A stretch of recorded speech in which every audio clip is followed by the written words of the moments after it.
Okay, we are calling our open session to order at 5:02. May I have a roll call? Yes, trustee Edmondson, Present. trustee Donnelly, Present. trustee Jackson Miller, Present. trustee Gray, Present. and we have heard from trustee Dickinson that he is running a bit late, but on his way. Okay.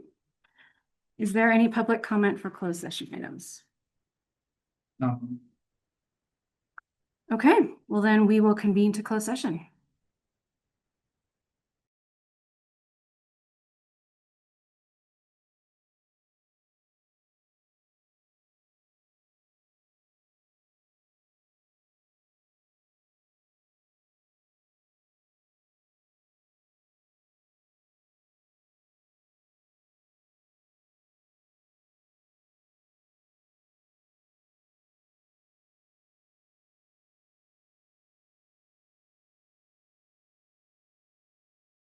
All right, thank you, George. All right, we are going to bring open session back to order at 7:05. And we have a new Brighton student for the Pledge of Allegiance. Hello, good evening. Hello, everyone. I'm happy to invite Emerson Au, one of our fabulous 8th grade students who will be promoting next week to lead us in our pledge.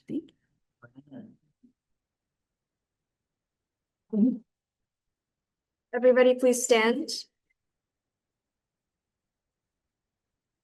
Face the flag and put your right hand over your heart.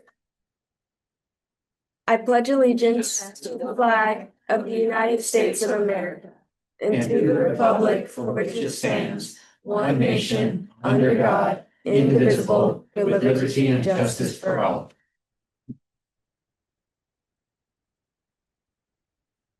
I was told I had to say the mission statement as well.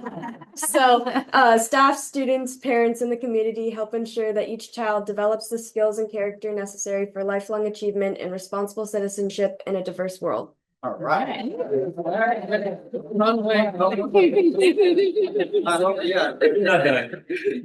Hi, Emerson. Hi. Thank you for joining us. Thank you for leading us with the pledge.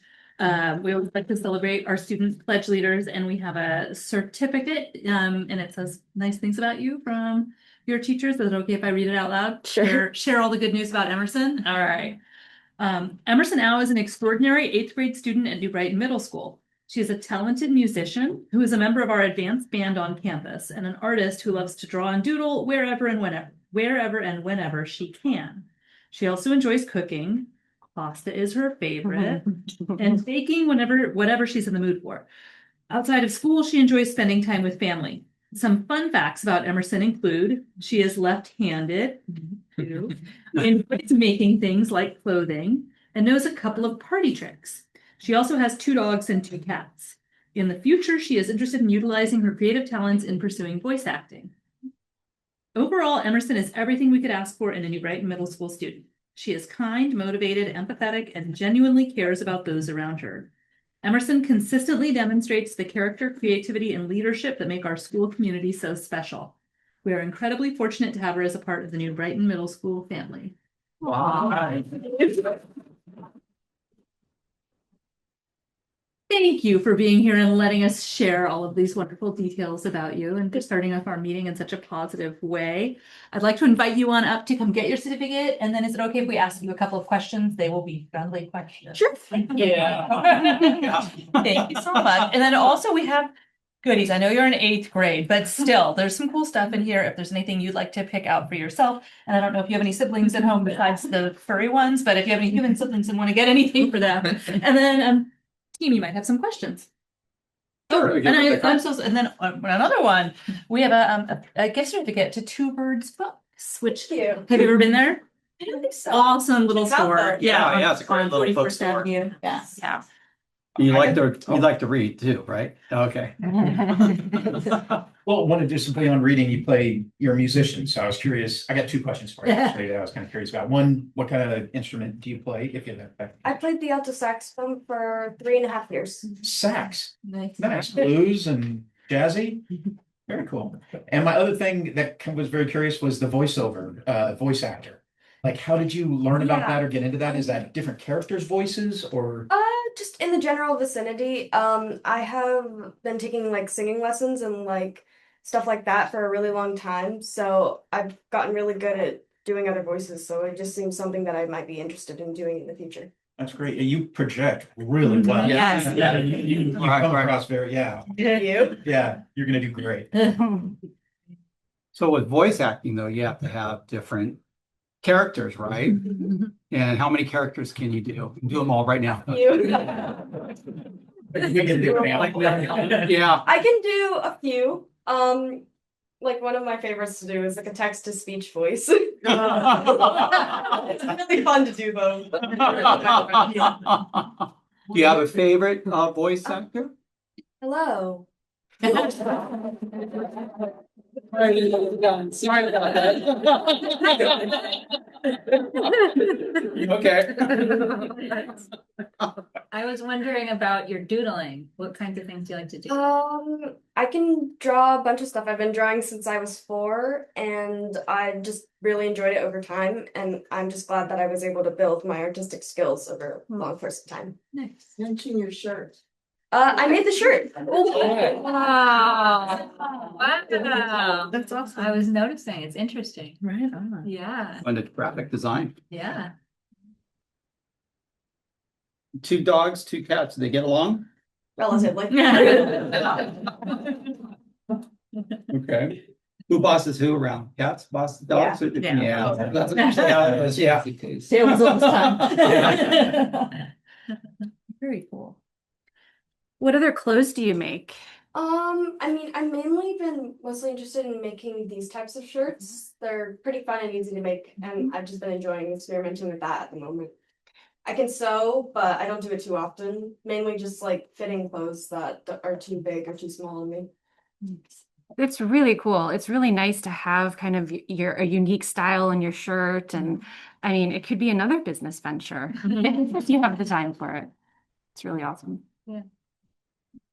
And as you're finishing up your New Brighton career, what is something you've enjoyed about New Brighton and what are you looking forward to in high school? Well, I've really enjoyed my science classes, and just most of my teachers have been pretty welcoming and very open to helping me out in case I struggle in any of my classes. And I've just overall enjoyed the New Brighton experience. Oh, that's wonderful. Good.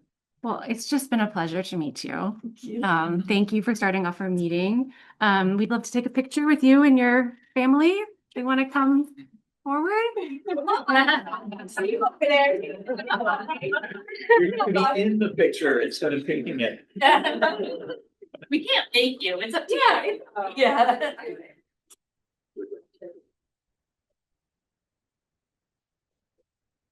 Get bundled up. Yeah.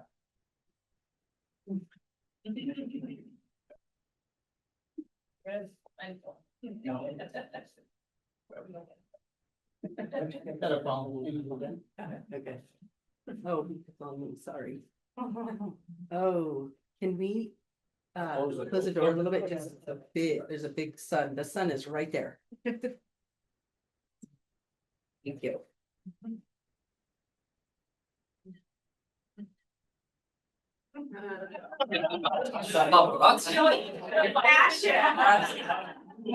I learned, I've been in charge of my daughter's Instagram. Thank you. Yes, so I know. I know. Rapid fire. He's off. She won. Robert's still moving. He's off. Strike the pose. I don't have it.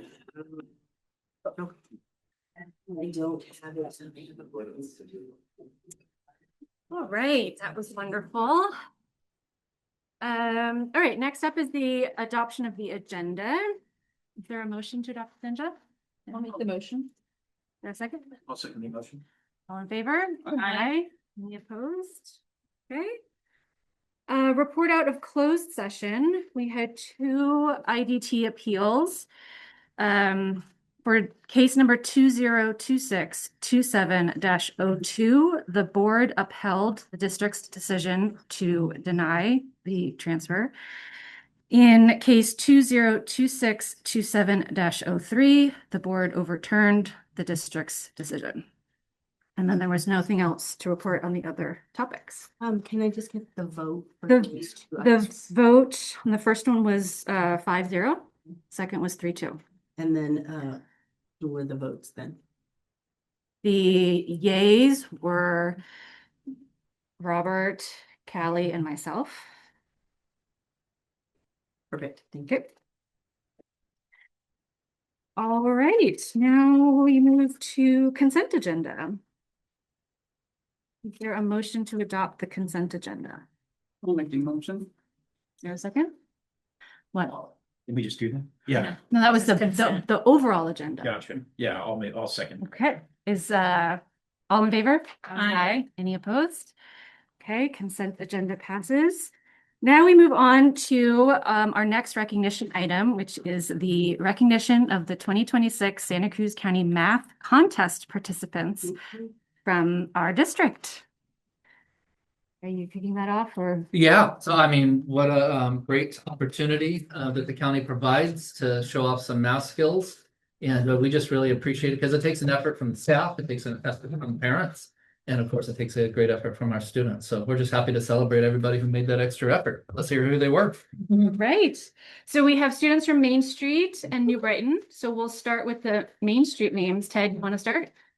Main Street or SoCal? Okay, well, I got oh yeah, that's the school district. All right, the first one is Max. He's not here. Good, I Okay. couldn't pronounce his last, how do you pronounce his last name? Nick Camacho? Oh, you think? Okay. Boy. I pronounce it. Yeah. Must be close. Now Jada Peters, Not here. okay, Good pronunciation. thank you. Bowden Wiles, We'll stand to make it. oh, okay. That was But it. thank you for reading their names. Yeah, okay, sure. Grayson Weber, Not here. Grayson Weber, Bueller, okay.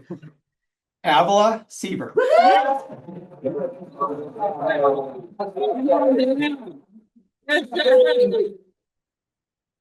Congratulations. You like math? I bet you do, yeah. Congratulations, that's great. All right, and then Callie, you have the rest of. I have the next round, and I don't think I see anybody in the room, so we'll just clap at the end. Savannah Brandt, CL Webb, Bodie Peterson, and Graham Fossidon Mumphrey.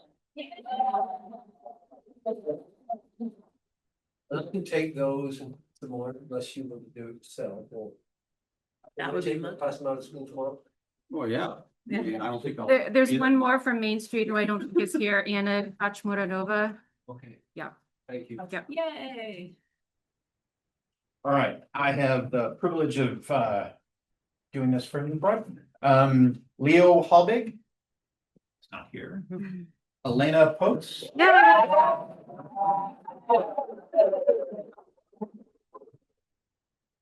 So glad you showed up. Congratulations. Thank you. Elena Krastov is not here. Ruby Denovan is not here. Josh Skognes is not here. Axel Reyes Vasquez is not here. And Henry Kessler. No. Okay.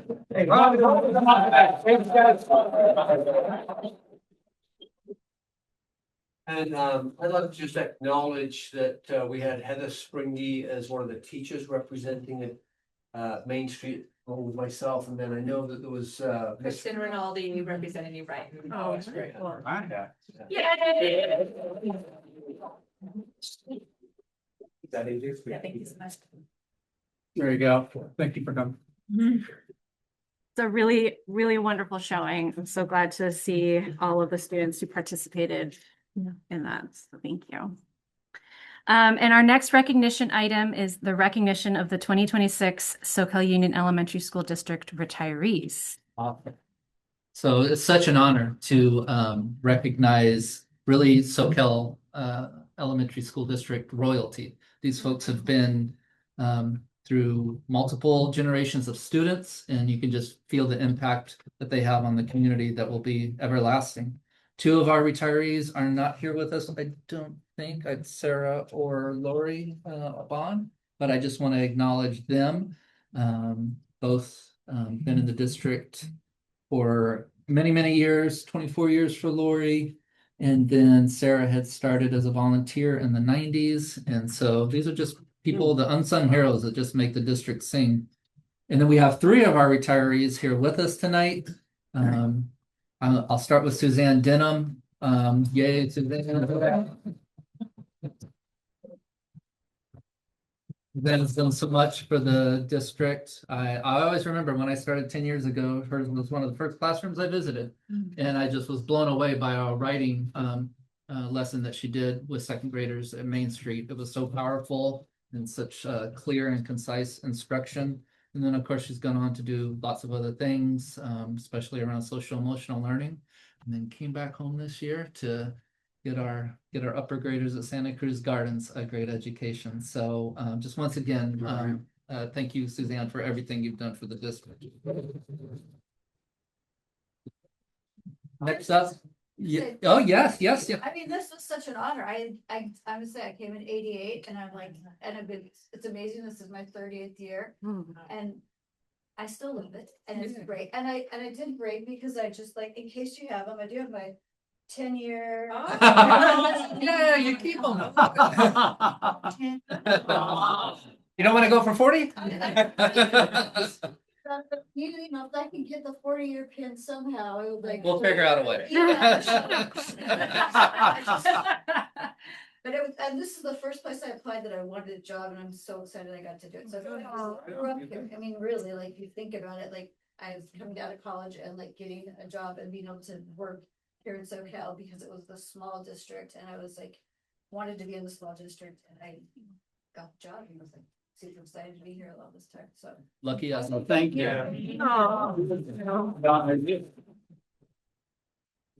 Sitting right next to her is Miss Catherine Hughes. Let's give her a big round.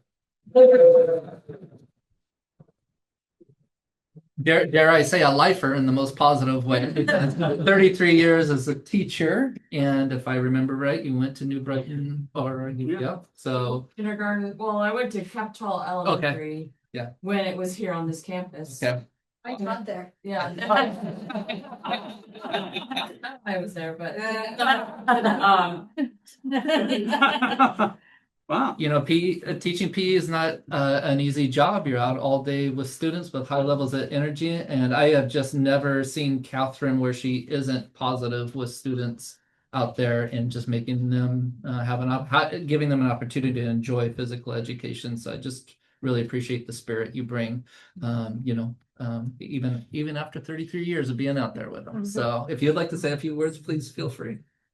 And she didn't only just teach PE, there's a couple of math classes. Oh, thank you. yes, thanks to Craig. You can thank me later when I have you do this. And did you? No,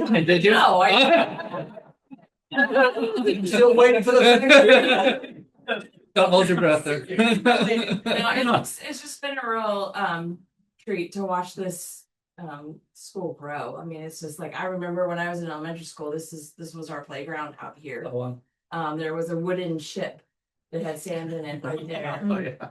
And that Monterey Park was just a field with a big giant tractor tire that we could play in and climb on, and I don't know, it was just interesting seeing it all just change so much. And I'm so pleased with, I love how the solar panels actually worked out. We were all fighting it. And I'm just like, no, this is actually so awesome. It does provide shade, and the bleachers underneath it are just so nice. And That sounds like a thank you. thank you. And yeah, I mean, it's just, I feel like I just feel so appreciative of everything you've done for PE, like with the studio, building that, and the just care for the gym, and just so much love for our department. And so just really appreciate that. And Well deserved.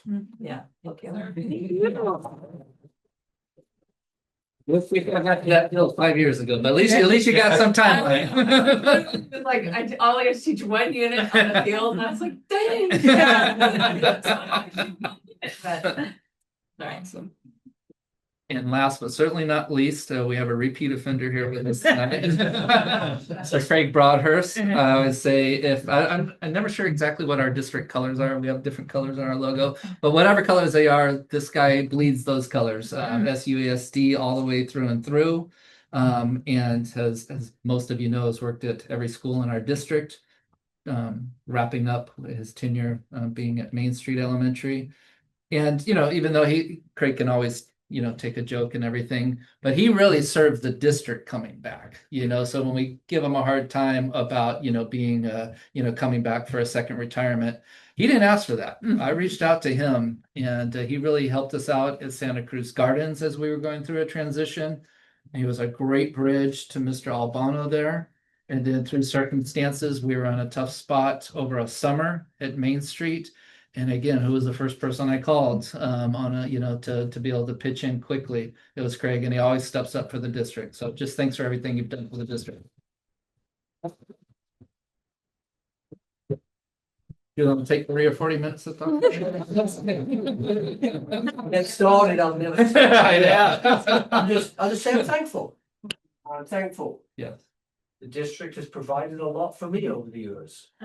And I'm thankful. It's not being from here, it's felt like family and community. So I'm just thankful. Ditto. To be thankful for. Yeah. And, We have to. Yes. Yeah, thank you. Yeah. Yeah. of course, All of you guys. Yeah. Thank you. Dedication, work. And of course, we'll give the Yeah. board a chance to ask any questions or anything, or just make any comments. But just a reminder that tomorrow we have our retirement celebration. And so we get to do this again in a little bit more informal setting. So looking forward, hopefully, to see you all there. We do have a beautiful certificate of recognition to each of you if you want to come up and get those. It's really, really wonderful to hear the stories of folks who have taught here for so long, and that it's part of why we love being in this district, is to hear those stories from the teachers who make this district what it is. So I'm so glad to hear that you are thankful and have enjoyed your time, because we've enjoyed having you here. Anything you want to say? I was bragging to a group of countywide school board trustees about good things happening in the district, and when I was preparing and looking at our agenda, I was like, we have 5 retirees, and cumulatively it's 159 years of service for these 5 folks. That's amazing. That's really amazing. And we know and understand how difficult the work is, and so it really resonates. People who are able to stay in this district and continue doing the work and be a part of systemic change and ride the waves of the changes throughout the years of curriculum and practices and policies. And so, and the number of people that you all have mentored throughout the journey and always, extending a hand and kind of bring the next person up is really meaningful, and just says a lot for who we are as a community. So just more gratitude from me. Yeah, I just want to say thank you for dedication, years of educating my children and a lot of other children as well. I'm just curious, do you remember the first day you walked into the classroom? Did you think, oh my God? I don't remember the first day I went to that. I don't. Oh, okay. I was kind of curious if it left an impression or something. Okay, well, good. It was all good. I had some of my teachers that were my teachers. Oh, yeah. And so that was kind of cool. I mean, my interview panel was like my ex-principal, my PE teacher that was my PE teacher. And so it felt like coming home. Really, Oh, I know it good. sounds corny, but No. and now I'm teaching with people like Miss Humphreys was my student, That's right. So it's like full circle, like back to having that same thing. That's great. Great story. Thank you. Yeah. I mean, I remember I wanted to be a teacher when I was in first grade and it just, Yeah? it stayed with me. So I feel like I've gone to school my entire life. Wow. Yeah, I mean, yeah, Cause it's, and I do remembering that, like, been, that's going on. it's like, I don't know another clock, I don't know another rhythm calendar, it's just like, that's it. So it's kind of an interesting thing to think about, like, spending so much of your life, like, you started school at 4 and then like Yeah. be on that rhythm. But I do remember, cause when I started, like, people wore pantyhose back then to work. And I was kind of young looking, so I tried to look a little older.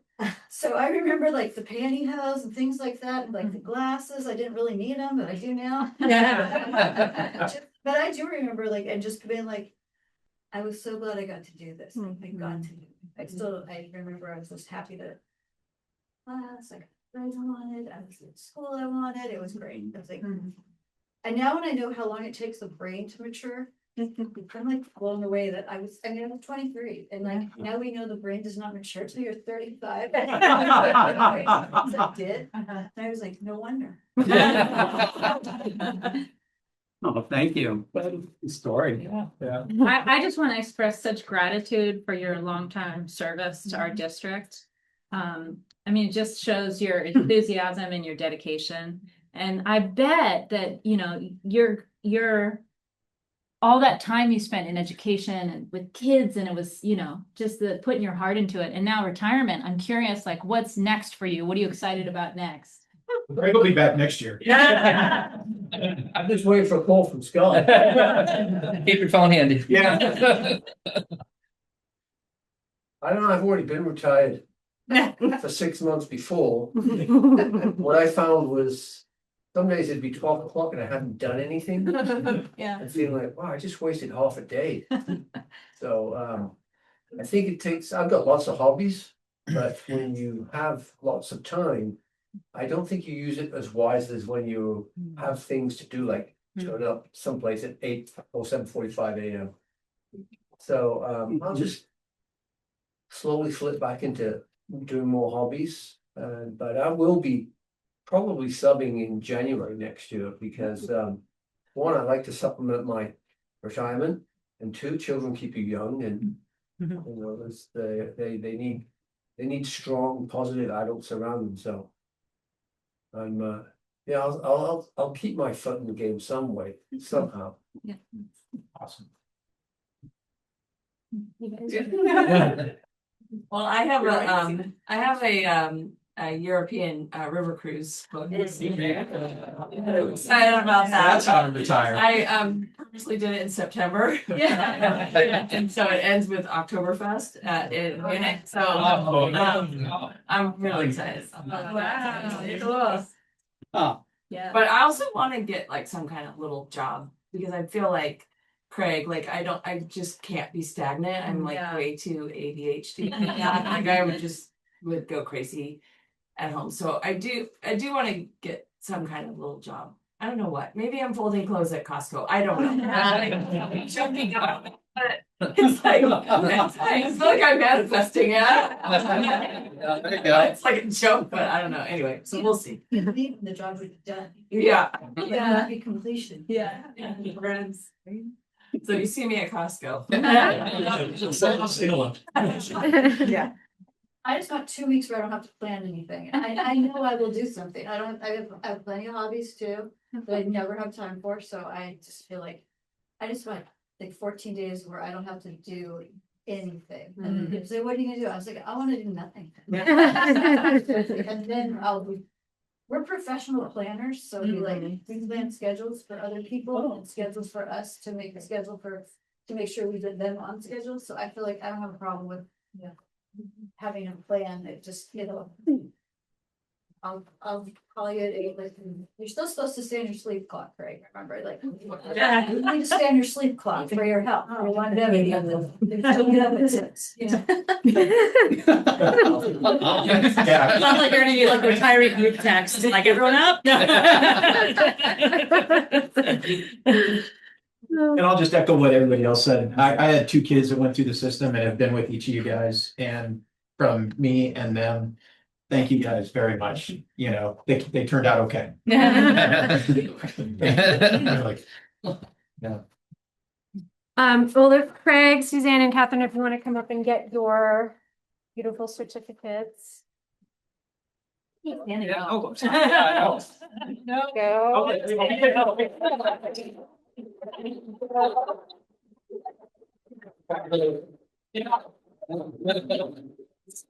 that's all right. Congratulations. Yeah, thanks for everything. Yeah, you can. Maybe on 40. Yeah.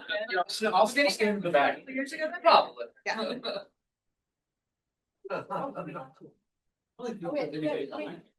Oh, yeah.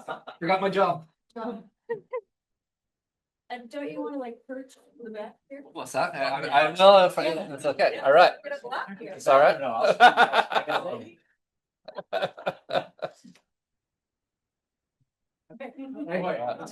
And then or for the can we bring up the two buttons? Oh, yeah. Yeah. Oh, yeah. Pencil. No. Yeah. You always say, you love Yeah. your favorite class. Oh, right, I'm staying. Oh, okay. I know, right? Sticking with us. The goodie basket. Yeah. Whatever. Let's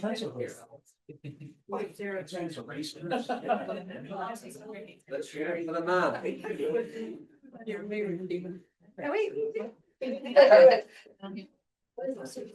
Great job, girls. Yeah. Yeah. It's work.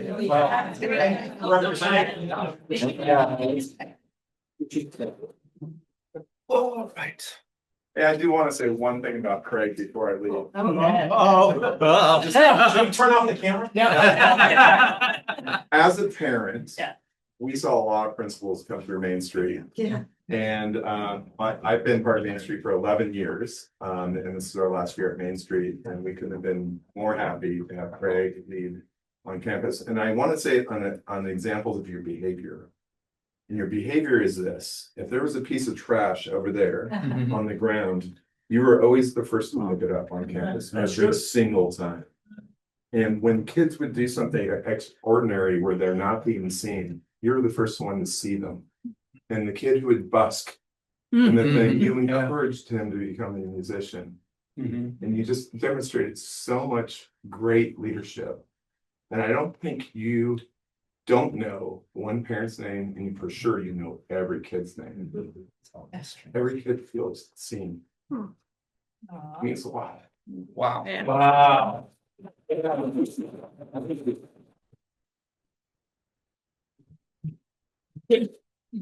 was nice. That was Thank you. very. Now I feel bad. I gave you bunny ears in the picture. Oh, that one's gonna go up somewhere in the corner. Don't go like that about you. Thank you. True, though. Well said. Thank you so much. Well said. Good night. Yeah. Good night. I have to get. You're welcome Yeah. to depart. Yes. Yeah. Yeah. That gathering on Friday, you know, gotta clean the house. You know? Oh, yeah. You're coming tomorrow, right, for retirement? All right. What's going on? What time is it? I forget what time it is. 4 o'clock. Yes. Thank you. At 30. At me? You're 30. I'm always in 30. It's the name of a place, right? I can Yeah, see that. yeah. So- All right. That was a wonderful Yes. start to our meeting all around. Public communications. Do we have any in the room? I don't think so. Do we have any on email? Oh, we don't. Okay, great. Next, we will move to our standing reports. You want to start? I'll start and I'll be really brief because a lot of the items I would talk about are on the agenda. But I want to say thanks to all the teachers and staff for great open house events. Those are always a joy. And I want to give a big shout out of appreciation to CSEA as we have an agreement in principle.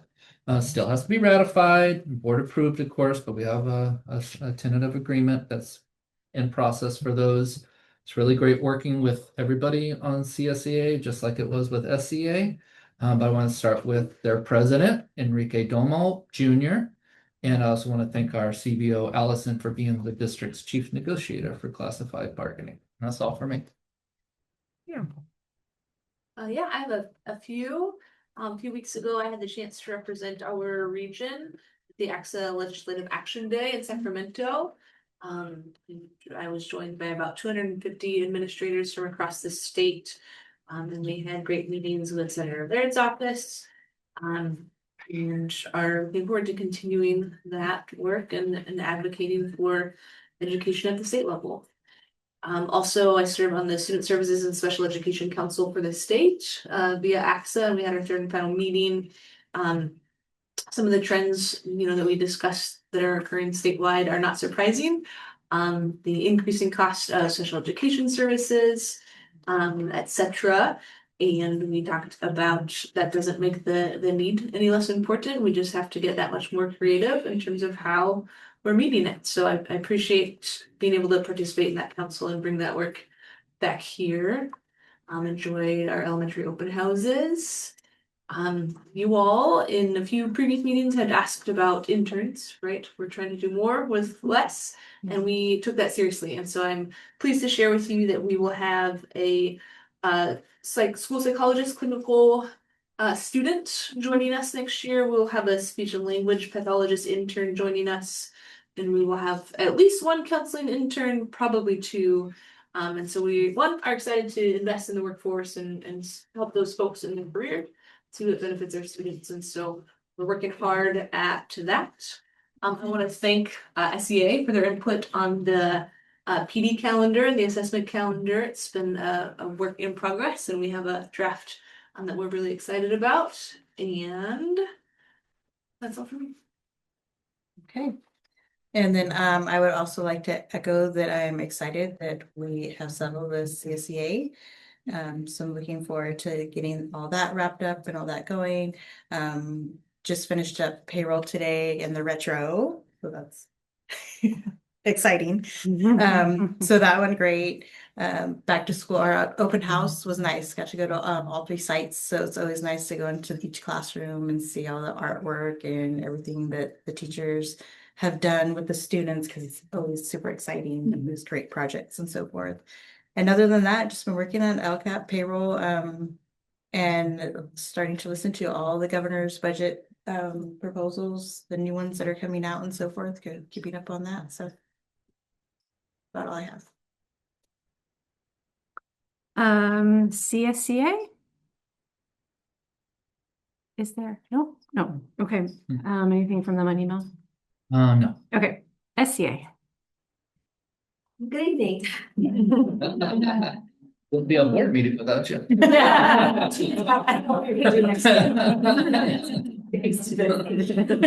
a very brief statement tonight. First of all, we wanted to congratulate all of our retirees who have worked hard their whole careers and are looking forward to a well-deserved retirement. We also are very happy to see that the May revise was not only positive as FAA predicted, was even stronger than originally anticipated. It's a significant increase over the proposed January budget. Even with this, the governor is still withholding $3 billion from the Prop 98, and we are fighting tooth and nail to reclaim every dollar. Our advocacy includes, but is not limited to, meeting with State Senator John Laird's office a couple of weeks ago and continuing to lobby in Sacramento. Unfortunately, our members are also facing yet another severe healthcare increase, so every dollar matters. Finally, we'd like to wish everybody a very happy summer. Thank you. Updates from trustees. We'll start you. I don't have a lot of updates this week. I enjoyed all the open houses. The SoCal L, Santa Cruz Gardens, and Main Street. They were fabulous, and I love seeing the families and the kids and the teachers with all the art up. Wonderful. And then I attended a webinar on screen time in schools that it's interesting. So you're looking at the screen, learning about.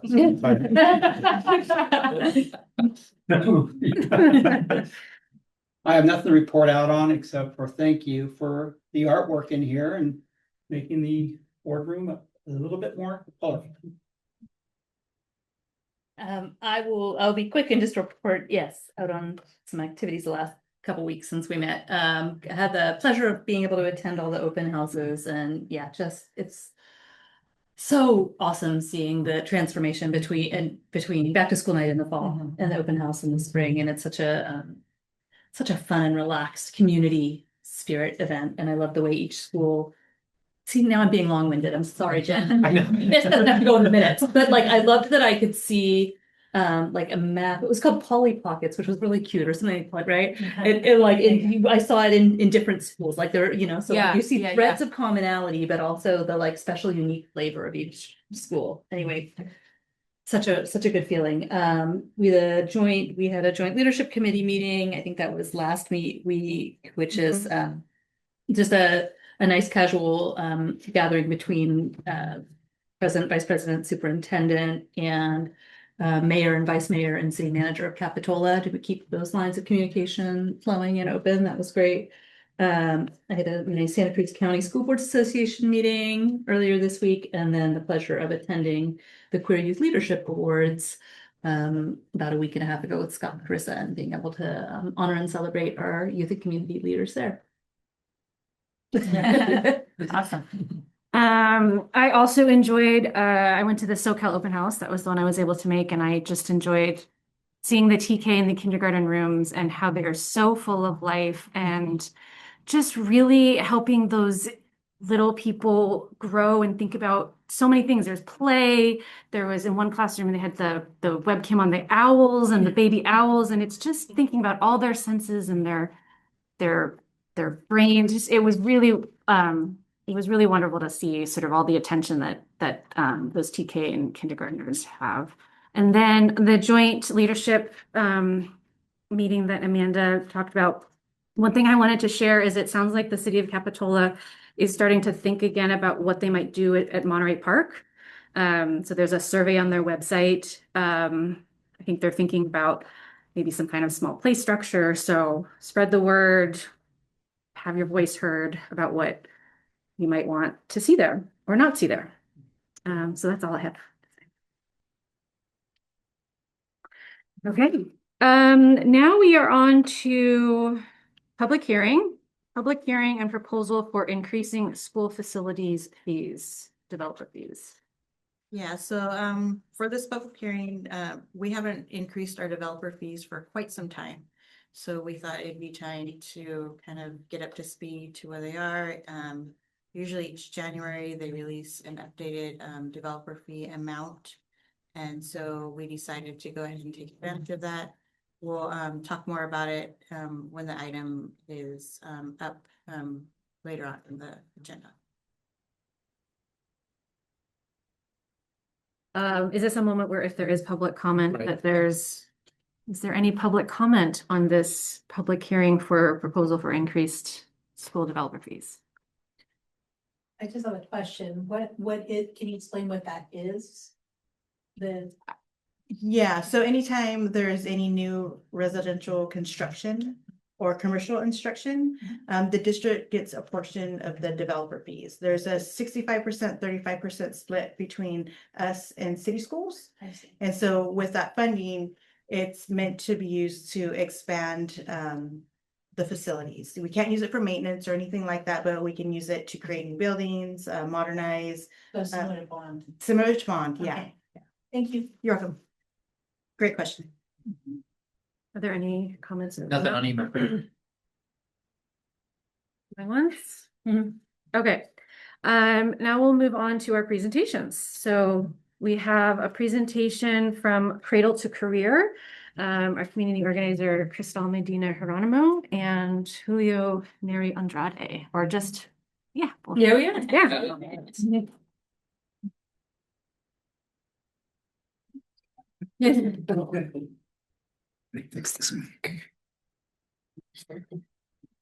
All right, well, thanks so much for having us here today. And first of all, I just want to start out with a quick acknowledgement. I feel like when I enter the room and the sense of family and community, this reflected what we see here, what we see outside in the school sites. So I want to acknowledge all of your leadership. I want to acknowledge your support.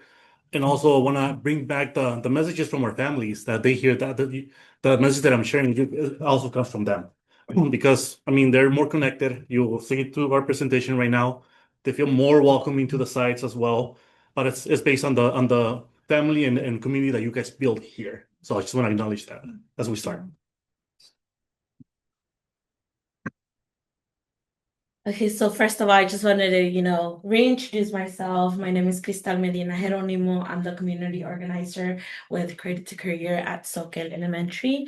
And I wanted to start off by thanking you all for giving us the opportunity to be at our site or be at Soquel Elementary and being able to work with the parents and help them advocate and help them gain leadership skills. As we've seen in the past, they've been, more they've been more what is it called? Coming to board meetings, presenting, raising their voices. So yeah, just thank you all for giving us the opportunity to be at SoCal. And we're basically just going to be talking a little bit more about everything we've been doing at our school and also what we're looking forward to for next school year. To start off, we always host our annual multicultural festival. It always happens in September. You are all more than welcome to come next year. We started planning already, so we're getting ahead of everything. And then I've been supporting also the home and school club meetings and their activities, their programming. One of the things that we started this year was the LPAC tutoring sessions for students, which we focus on the 4th and 5th graders since they're closer to move to graduate and move to middle school. And as the years go, the tests can be a little bit more harder. So we try to focus on them and giving them all the support that they need. So we do hire someone who can be there. And we also connected with the high school students from Soquel High School to come and also support our students. So we just kind of guide them. We review the LPAC practice test exams, and that's how they support our students. Then we had some of the workshops we had throughout the year was the Alebrije workshop, which was focused. We had it in November, connecting it to Dia de los Muertos. We had a lot of participations, a lot of parents came with their little ones, and it's not just it wasn't just a fun workshop, but it was also good for them to learn about a different culture, about what it meant, what it is, what an alebrije is, and what it represents. We also had a reading workshop in March, just celebrating the International Reading Day and Book Day. So this is where we had two parents who gathered together and read a book to the little ones. They also had it was also a teaching moment for the little ones. They acted it out the book. We had different activities for them at the end. They were able to create their own story. So we had three different sections where they were able to create make a little Canva tote bag for their books. They were able to create their own little story, and they also were able to create their bookmark. So that was pretty fun because although we had mostly little ones, they were enjoying it. They were really having fun. And as always, we continue with the CSA boxes for families, totally free for everyone. The last CSA distribution we had, we got 175 boxes and they were all gone before because we have it from 11:30 to 12:30 and they were gone by 12. So that's very popular for for parents, I mean. And then we're keeping our meetings, our monthly meetings or bi-monthly meetings with parents. That's where you kind of talk about what they want to see, what they want to focus, what workshops they want to bring. And that's where the ideas come from, the parents, not my ideas, but the parents' ideas. I've been doing a little bit more of supporting ELAC, whether it's during the meeting, planning the ELAC meetings, or just taking notes, because parents have a lot of questions. They want to know they need a lot of information. And another huge thing that I started this semester was English classes for parents. We had a total of 25 interest parents who wanted to be part of the classes. We ended up having 12 parents showed up, and then we had the classes for about 10 weeks, twice a week. That's a great idea. So That's so cool. it was very lengthy, but parents really committed to showing up to the classes, and moving forward, they want to see more of these classes. So we're trying to see how we can work to bring more English classes. I've also thought about bringing Spanish classes, but that's in the works. Yeah, and also Yeah. for something to add about the English classes, the last class we had Ferris, our superintendent, showed up and congratulate the parents for participating. So as also for the partnership for ELAC, we're working with the COE with Denise Pittman, who's also providing a lot of support for those families. But I think I would just like to also highlight that ELAC families are really showing up to those spaces based on the outreach and efforts that Nancy Hernandez, one of our parent leaders, has been showing. I think you know her, you met her a couple times already. But she's really seen her become more comfortable in that role. And she's also bringing new parents to the table, which is pretty awesome. So just wanted to highlight that piece. Yeah, working with families just helps me more being able to connect with other parents, and it also helps me help them gain like new leadership ideas or skills. I mean, for example, we do have another parent who at the beginning she wasn't really showing up. Her name is Soyla Cuevas, and now she recently came to one of the board meetings and presented. So those are the little things that when I hear, it's just like, I'm so happy to see that from not showing up or not coming to like her classroom to support anything to, this big change of her showing up, supporting, going on field trips, helping us with the workshops that we have. And the upper, what is it? Left? Yeah, that was one of our workshops or programming, which is autism awareness project, where we had a table with like positive wording for just to inclusion. We went around the blacktop asking parents if they wanted to be a part of our activity. We explained it to them, and they really liked it. So that's something that we're going to continue doing moving forward. But yeah, and then this is some of the pictures of the different workshops we've been having. And also just helping parents, referring them to outside resources. That's like a huge one too. Having them, trust and being able to come to me and asking for support, whether it's needing for clothes, food, or any other type of resource. I'm always here to support them.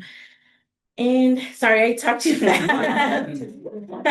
And these are just some of the other activities we've had. The teacher appreciation, we also supported home and school club. We had a day. We gave every staff, a little gift, just an appreciation of all they do. And like I said, all of this is from parents' ideas. This is, I do implement some of my ideas, but mainly it's them, what they want to see. Yeah. And then Yeah, and I mean, just talking about how important has been and crucial your support to us, right? And aligning both of our missions to your mission and understanding that that's how really partnership works and how collaboration should be all around us. But more than anything, I think it's just highlighting the piece of how the learnings, right? Like how I measure impact is based on bringing other parents to the table with us, right? That's how I can see that our mission and support is working. For example, we're developing a new, it's called the Leadership Academy, Parent Leadership Academy with the COE. We've been recruiting parents from across the county. We have a couple of the Soquel families. We have Nancy. Now she's bringing her husband to the table. It's pretty awesome. Zoila and other parents from across the county to learn from each other and to lift up the parent engagement at the school sites.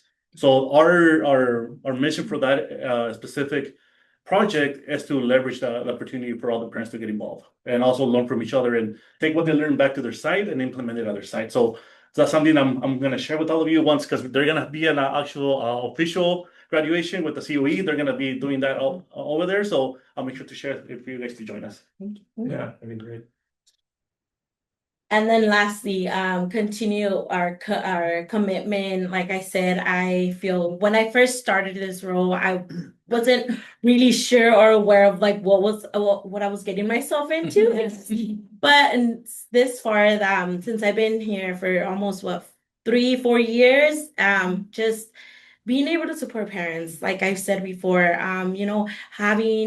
being there for parents, and them feeling safe, having someone that they can go to whenever they need something, just continuing that commitment to them and supporting them as much as I can. And like I said, I want to thank you all for giving us the opportunity to be here and to be able to support our families. Our not just our Hispanic families, but the whole community. Because everything we do, all the workshops, projects, programming, it's open to everyone. And that's something that moving forward, obviously, I'm going to try to work more to be able to bring other schools into our programming. So thank you for the opportunities. Yeah. Any questions? I mean, I love this program. I think it's so tangible to see the parental empowerment and the connection and the community that it really fosters. So thank you so much, Cristal, for what you're doing at SoCal with these families and these parents. I'm wondering the CSA boxes, is that like once a year? How often are the CSA We boxes? started 2 years ago or a year ago. 2 years ago, we started having them every month. Okay.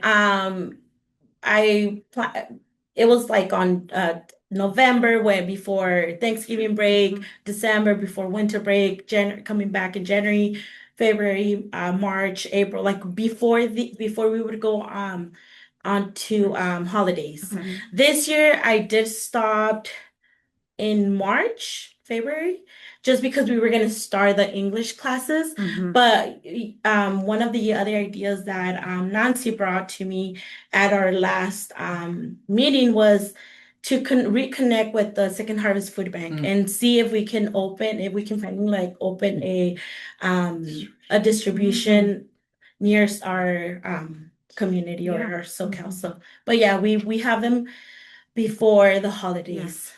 Yeah, and that's our goal, to partner and bring the resources to the table, right? And working with Second Harvest Food Bank is crucial. I know we have a couple of distribution sites over in Live Oak, based on the partnership with C2C. So our hope is that moving forward, we can bring that to SoCal as well. I would just like to say thank you for all that you do. I remember years ago, I heard about Cradle to Career, and it was over in Live Oak. I'm like, how come we don't get to be in that? Yeah. It was such an opportunity when that presented itself. And Cristal, you've really integrated in a meaningful way. I really love hearing how you're very intentional about it's the parents that are doing this. I'm there to facilitate it. And I think that's why you've been able to be so successful. I'm just so happy with what's happening with ELAC at SoCal-L, and that has spilled over into DLAC, which is wonderful. And because ELAC is one of those things that can kind of be a check the box, and that never feels good as a principal. And so I just imagine Miss Birchall must be so happy that this is a thriving group, not just, oh, we got to get this meeting over with. And yeah, just really appreciate also the way you've integrated with staff. When we were at open house, I remember seeing you over there with Ilda. Oh yes. Yeah, and that's so important, right? Because then you're just not in this silo where it's C2C and then the school over here. You all are just finding the best way to support parents together. So yeah, that's another thing that I'm gonna be supporting starting next school year is with Cal Kids. Activating parents, Cal Kids. we want to be the highest in the county. Okay? Yeah, so I'll be working on that as well. I'll be supporting with that. Thanks for everything. Yeah. Thank you. I was really excited to see you guys on the agenda because I love hearing about all the work you're doing. It's so heartwarming, and I feel like I see such results, which is just so inspiring. When you one time you brought families who are meeting and they shared, and you just felt how involved and excited they were with, like you're saying, building that leadership. And I love this tutoring for the LPAC to help kids reclassify. That's Mhm. amazing. The English classes is so cool. Plus all the fun stuff. Those, what are they called again? The Alebrijes, it's wow. yeah. Yeah. Very impressive. Was that a parent who brought those alebrijes? Yeah, that was actually Paola who connected with she supports senderos. So she was able to connect us and we were able to bring it over here. So like I said, everything we host is based on parents and what they want to see. The fun part, but we also want to go into, educational workshops for parents. Yeah. I see both, which is wonderful. Yeah. It's great. Yeah. Yeah. And that's brilliant. I love the innovation. You guys keep coming up with new ideas and new Mhm. ways to interact and really help build this community. I think that English for parents, that goes so much further than just that. They're more able to help their kids Mhm. in school and understand, the language and what's being taught to them. And hopefully they're teaching each other, but that's generational. It Mhm. really is, teaching them to teach their kids, and that'll just last forever and certainly help set their students up for success. Yeah. Really cool ideas. Yeah, and also inspires the kids when they see their parents at school. Mhm. Take Oh, advantage. yes. And that's community. That's real community right there too. Yeah, that was one of the feedbacks that one of the parents gave us was like, having these type of workshops or classes for parents, just like how can they also support me by bringing other parents? So just working on like more ideas into bringing more parents, and just a little bit more adding to next school year. We plan to host math night once a week for a whole month. That way parents can come with their kids and like learn the new way that Yes. math is being taught. So it's I might have to come. we started planning the school year, or next school year, and see like how can we bring more educational, workshops to parents. So that's one of the things that I'm working on to be able to bring for next school year. Yeah. Yeah. Thank you guys. Yeah. Thank you very much. Please Yeah. extend our thanks and appreciation to the parent community that Yeah. you Yeah. work with and see on a daily basis, because we felt them here, even though they're, Yeah. they need to be here tonight. They feel them. We did ask, but No, it is why we're not here for parents, especially elementary school age parents. Yeah. Yeah. Yeah. We Thank you. we appreciate that. I'll take it. Oh, there you go. Yeah. Thank you. Yes, thank you. Okay, can I turn the podium just a little bit this way? However's comfortable for you. Okay. And I will just do a quick introduction of that item and say we're going to hear about some wonderful things that Santa Cruz Metro is doing. And our previous presentation was really all about equity, and you might not think about it, but removing barriers to transportation also enhances equity. So with that, please introduce yourself and tell us I might need coaching on the clicker. George. No, it's okay. I just need to know which button to pick. Oh, there you go. Okay. Clicker, did you get it? Yes, I Okay, just don't know all right. which button to pick. We'll find out. Sorry, George. That's okay. Yes. Well, good evening, everyone. I'm Rebecca Downing here from the Santa Cruz Metro Board of Directors, and to tell you about how our agency connects us and provides our residents safe and timely transportation to all the wonderful places in our county and beyond. So now we have the quiz. Who here's ridden the bus? Okay. Who grew up riding the bus? Yeah, okay, me too. So who's riding the bus these days? Okay. No, I'm sorry, I have no prize, but they haven't had. Yeah. Have a pencil next. So I ask that because you may not know, but over 30% of our local residents rely on others to get where they need to go. So it's a good thing to have Metro. Okay, let's see. Right. Okay, so Metro was established in 1968 with the mission to provide environmentally sustainable transportation for Santa Cruz County. We operate countywide bus service connecting Santa Cruz, Capitola, Watsonville, and Scotts Valley, along with unincorporated communities including Aptos, Soquel, Live Oak, Bonnie Doon, Davenport, and the San Lorenzo Valley. We also operate the Highway 17 commuter service, which connects Santa Cruz to downtown San Jose and other Bay Area transit systems in coordination with our partner agencies. So in total, Metro operates 29 routes and serves 4 primary transit centers. We also provide Paracruz, our ADA complementary paratransit program, offering shared door-to-door rides for eligible riders with disabilities who can't use a fixed route. Okay, here's all the good stuff. So Metro expands access and opportunity by connecting people to jobs, school, medical care, shopping, essential services, and community. And we support equity and independence by providing mobility for seniors, people with disabilities, students, and residents without reliable vehicle access. We also reduce traffic congestion because riders take fewer car trips, which means safer and less congested streets, and more efficient travel countywide. We also improve air quality and lower emissions since transit trips on cleaner buses reduces pollution and supports our local sustainability goals.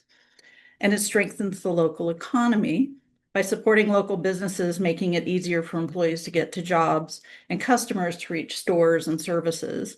And according to the American Public Transit Association, which we're members, and I believe our CEO is the president, every dollar invested in public transportation generates $5 in long-term economic value. So we also provide resilience during emergencies by supporting evacuations and access to essential destinations during major disruptions. Okay, so these highlights summarize who's riding Metro based on our 2025 onboard survey. So you can see many riders reported not having access to a personal vehicle, which reinforces Metro's role as an essential transportation option for non-drivers. We also see that a large share of Metro riders ride multiple days a week, and the most common trip purposes include commuting to work, school, traveling to meet others for recreation, which are both important for a healthy community, and other essential errands. So the survey reinforces that Metro is the key to everyday mobility for a broad mix of riders in Santa Cruz County. So this chart shows what riders would say they would do if Metro was not available for their trip. And the largest single response is that they would not make the trip at all, which underscores how important Metro is to those with limited options. And among those who still would travel, 50% would go by car. So that's adding to local traffic, which is already congested. So this illustrates why transit matters. It supports access to the community for people with limited choices, and it also helps reduce the number of additional car trips that would occur if riders switched to driving. Okay, so let's look at what Metro's been up to lately. Metro has changed throughout our many years of service, and after emerging both from the recession earlier this century and more recently from the changes that COVID brought to our ridership, we needed to match our bus routes and their frequency to the current needs of our riders. So Reimagine Metro is the service redesign that makes this happen, with goals to increase service, improve frequency, and align routes with real community travel needs. The plan was built over 15 months of a process using rider and stakeholder input, surveys, workshops, and lots of outreach. So the service changes reflect what riders and residents told us that they needed to get to their destinations. So this is a pre-reimagined Metro map, and you can see that service was mostly focused on the west side for the UCSD students who took the bus to campus, and most routes were running 30 to 60 minutes. So the colors here represent how often the bus comes. So the darker the color, the more frequent they rode. Ta-da! Okay, now we have riding that's more convenient, with buses running every 20 minutes or more frequently on popular routes. So if you just missed the bus, another one will be along soon. We also offer more night and weekend service for those who need to travel beyond standard commute hours. And now more than 100,000 of our residents live within a 10-minute walk of frequent transit service. So as we expanded the routes and service, we tracked riders' feedback and made adjustments that resulted in significant growth following the rollout. So the day-to-day experience of riders has changed too, as we focused on convenience and usability, and with more frequent departures on key corridors, more evening and weekend service, and more people within that walking distance of frequent transit. Riding Metro is an easier option for everyone. So ridership momentum has been strong. In fiscal year 25, we reached 4.7 million boardings. So that's 22% higher than the prior year, and it's up 43% since Reimagine Metro began.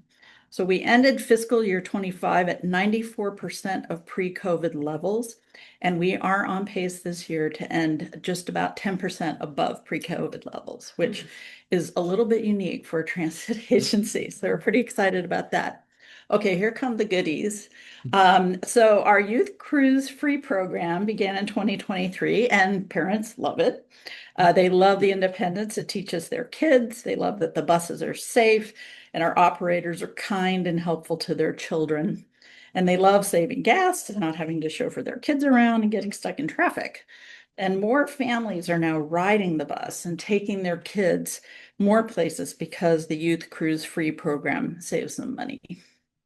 So here's how it works. For students in 8th grade and under, the operators may ask them to identify their grade level or the school that they attend. And for high school students, grades 9 through 12, just showing the student ID is the standard way to ride free, and no registration is needed. And if a high school student does not have a student ID, they can still participate by getting a free identification card with customer service.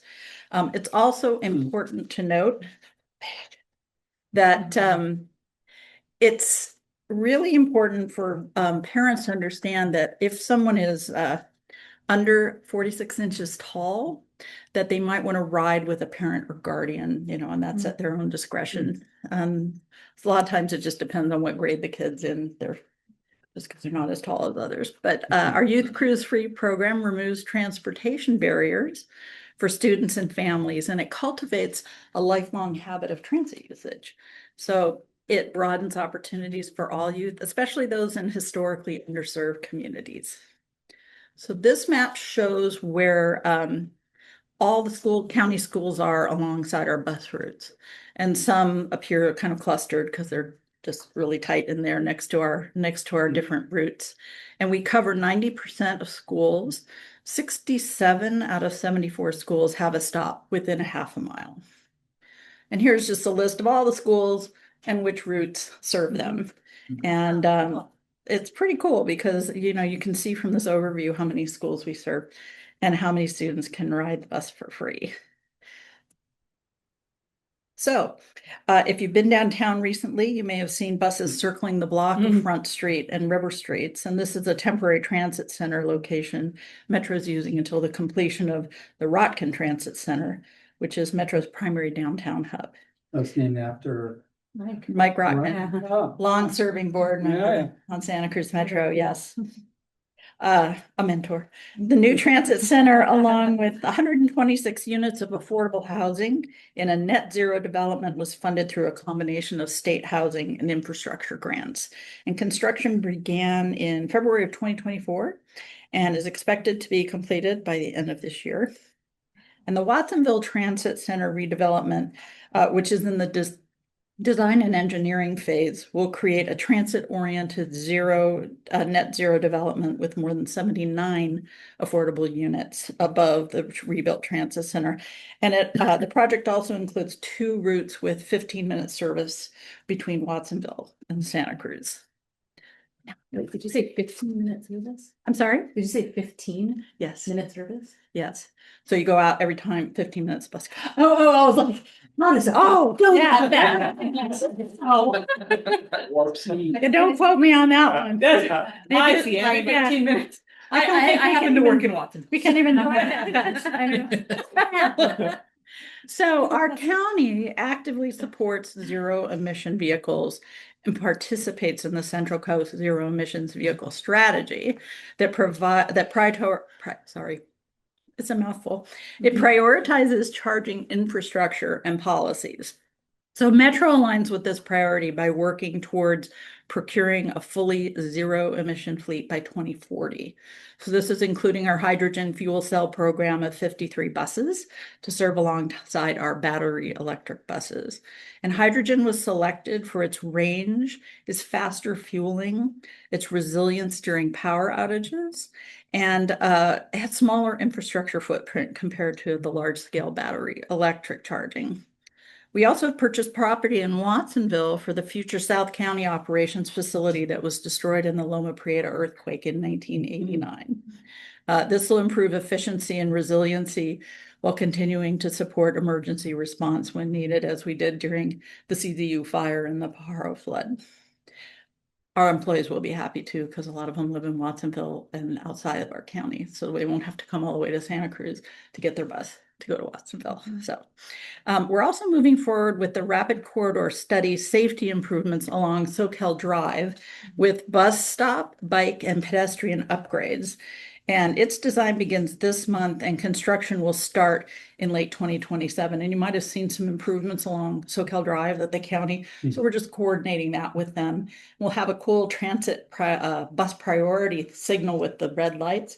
So if the bus is coming towards the light and it's gonna turn red, it doesn't. So the bus sneaks through. If you're behind them, you'll probably get to go over them too. So, but that just speeds up transit a little bit for the buses. So what does all this cost? And how do we get the money to fund our projects and our daily operations?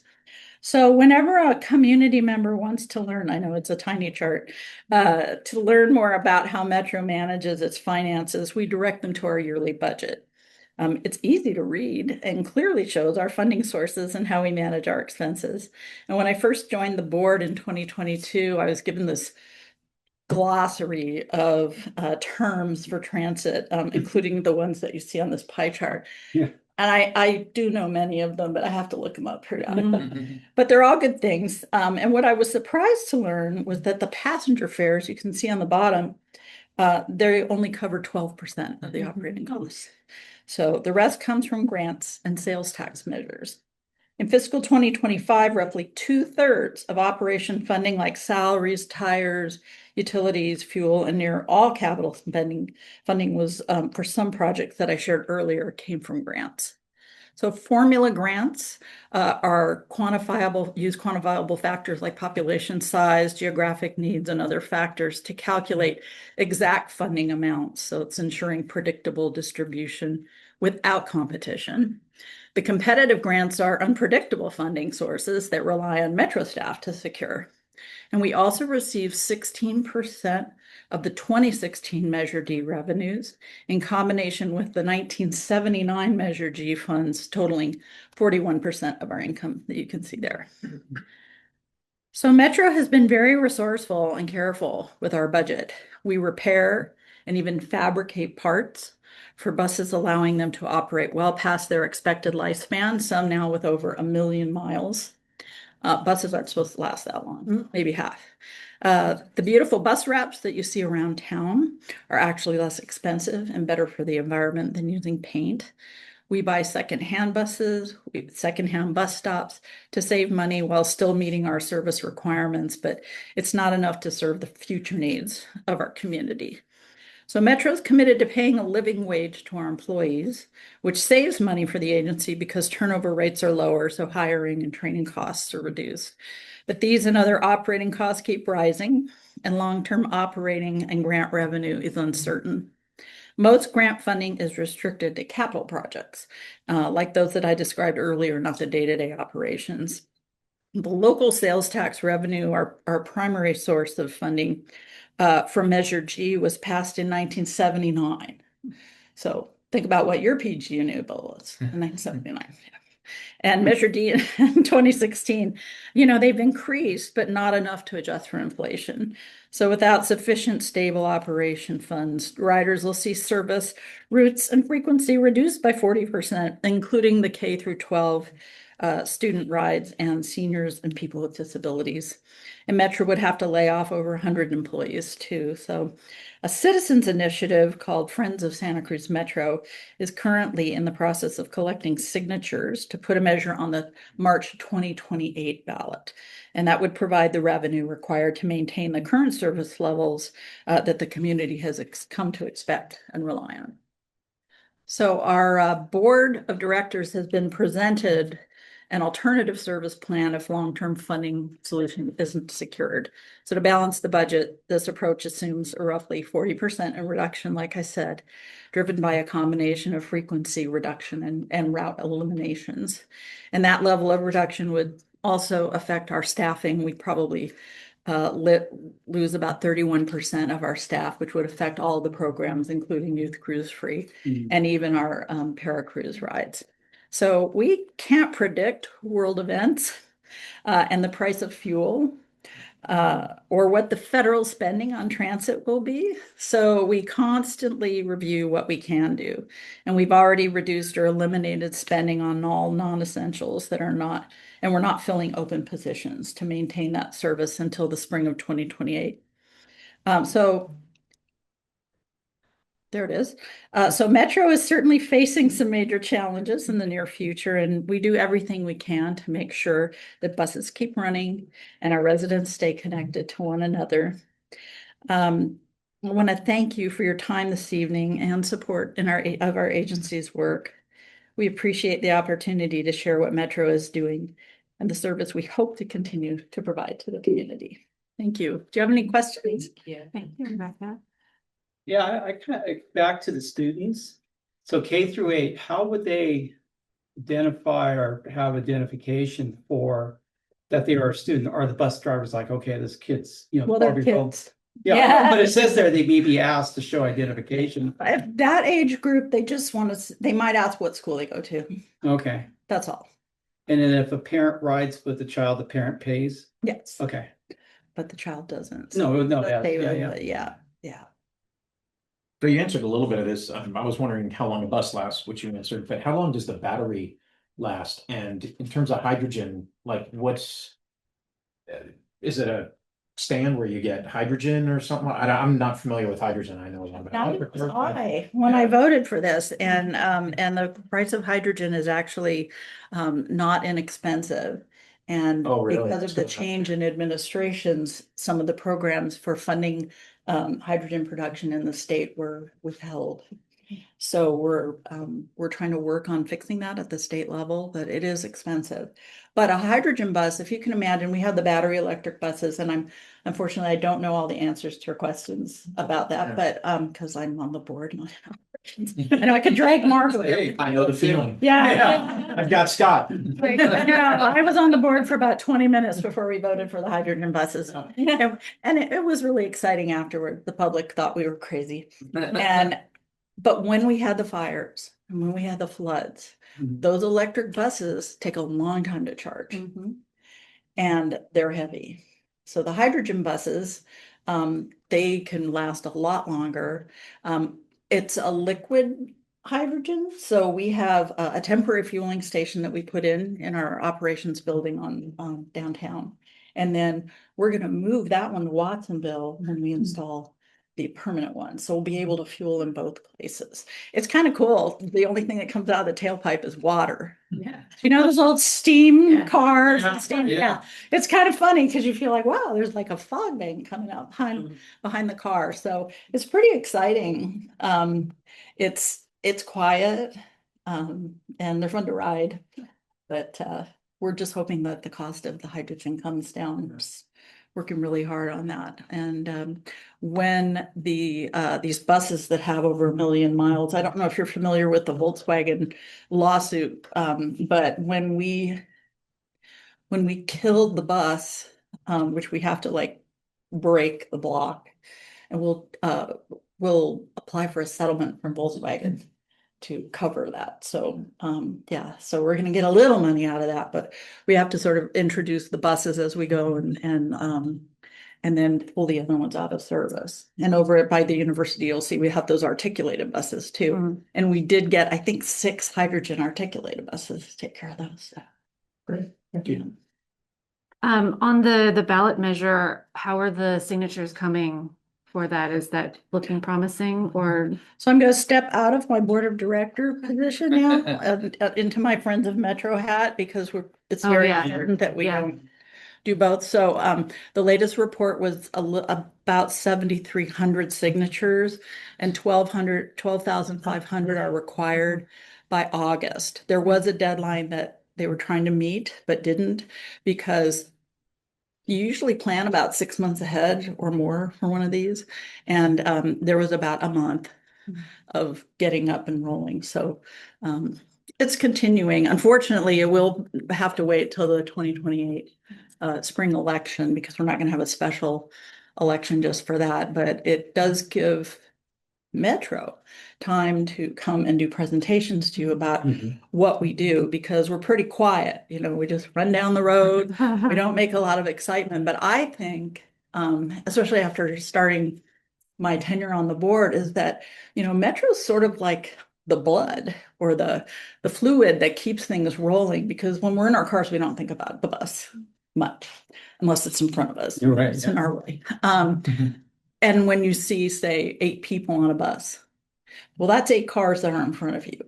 And so it keeps things moving. It keeps things moving a little faster for the cars. And what we're hoping with some of these express services, you've seen the red paint on freeways. So once that's established, if we have the funding, you'll be able to get on that bus in Watsonville. You won't be able to get to Santa Cruz in 15 minutes. But the idea is, we get this question a lot, is we have these new auxiliary lanes. So the bus can, if traffic is bad, go use that auxiliary lane. And then when everybody else gets off the freeway, they'll drive on the little red pavement. Yeah. And then the people merging on will have to wait for them. So the bus will get that right away. So they can just zoom down the freeway in that right lane if they need to. They're not required to stay in that. But yeah, it can kind of make things a little bit faster. So we're looking forward to that. It's going to take a little while because the project, I believe, the auxiliary projects, the bus on shoulders, go out to Freedom Boulevard, and they haven't started yet on the state park to Freedom section yet, which will require replacing all those railroad bridges. So. Well, thank you, Rebecca. This was really informative. Yeah. We appreciate hearing about. Thank you, yeah. integrated metro. Thank you. Okay, I've never done one of these before, so I'm really grateful. That's great. Well,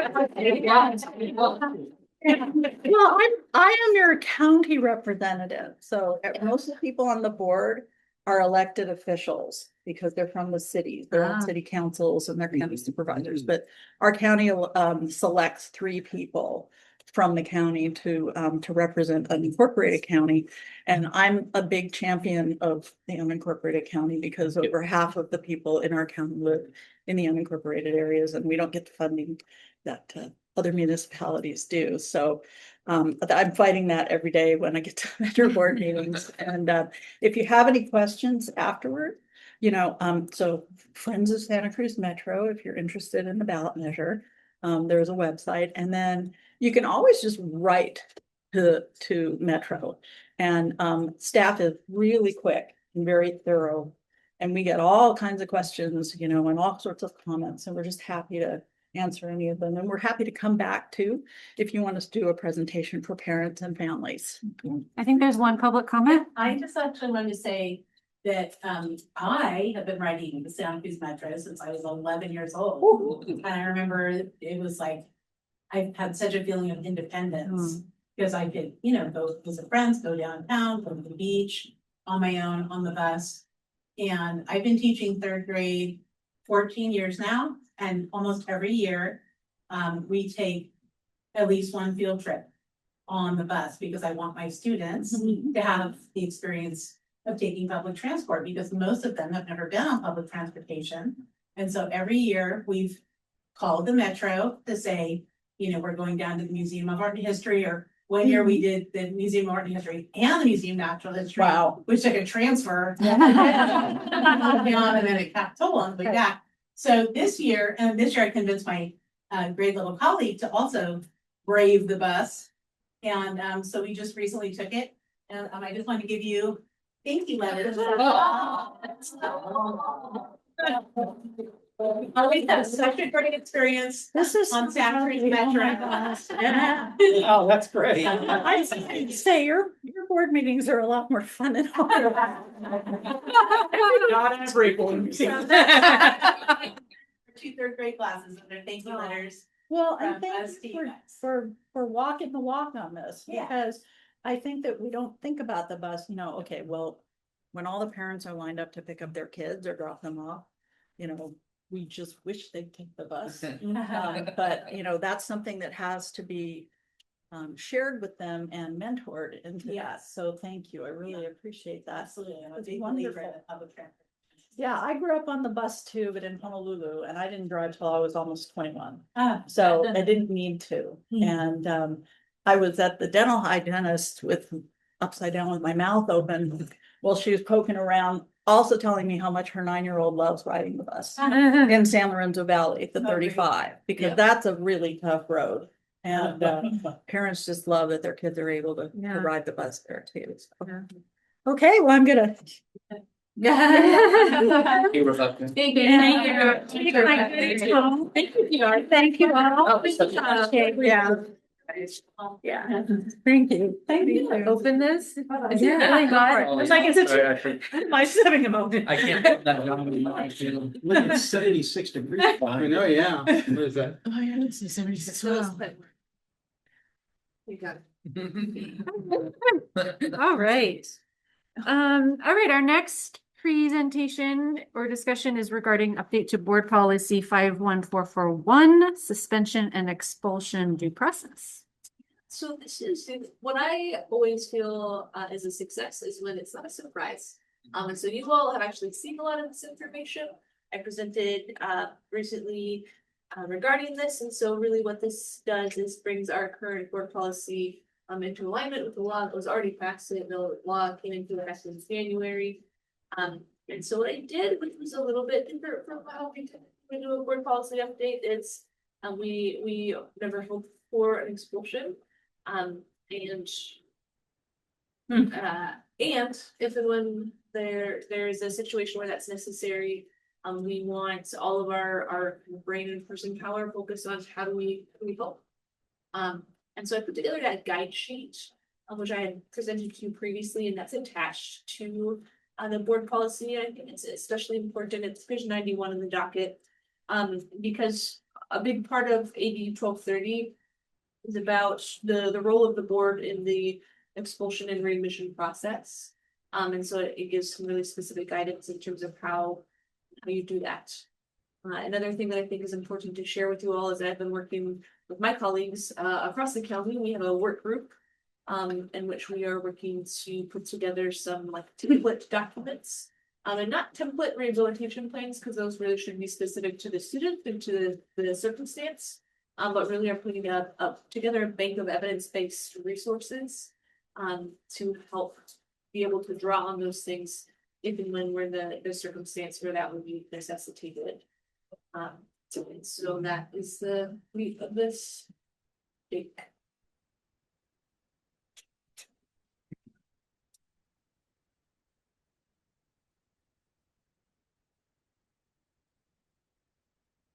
I don't have any. Are you ready for us? Yes. Yes. I just want to say how much I so appreciate the guidance sheet. Because it's not just I love me a good policy with links to code, etc.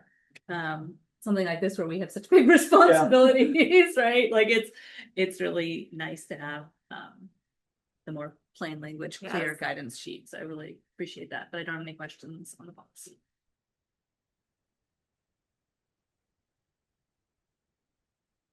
Any other questions or comments? I mean, the It worked update, out really well. yeah, the update to the policy itself looks pretty straightforward, so.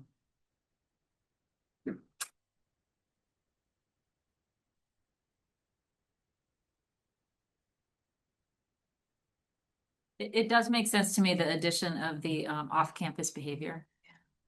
I thought that was a good addition. Yeah.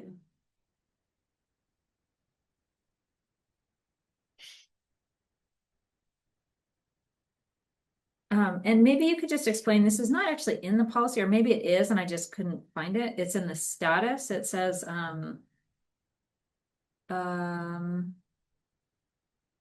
sorry, give me a minute.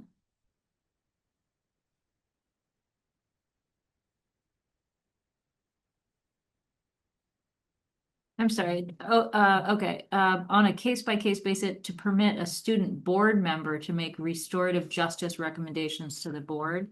Oh, sure. Specifically regarding expulsion matters. That's a good question. So in the CSBA policy update, in the policy itself, recommended addition was in regards to more in secondary districts. Oh, yeah.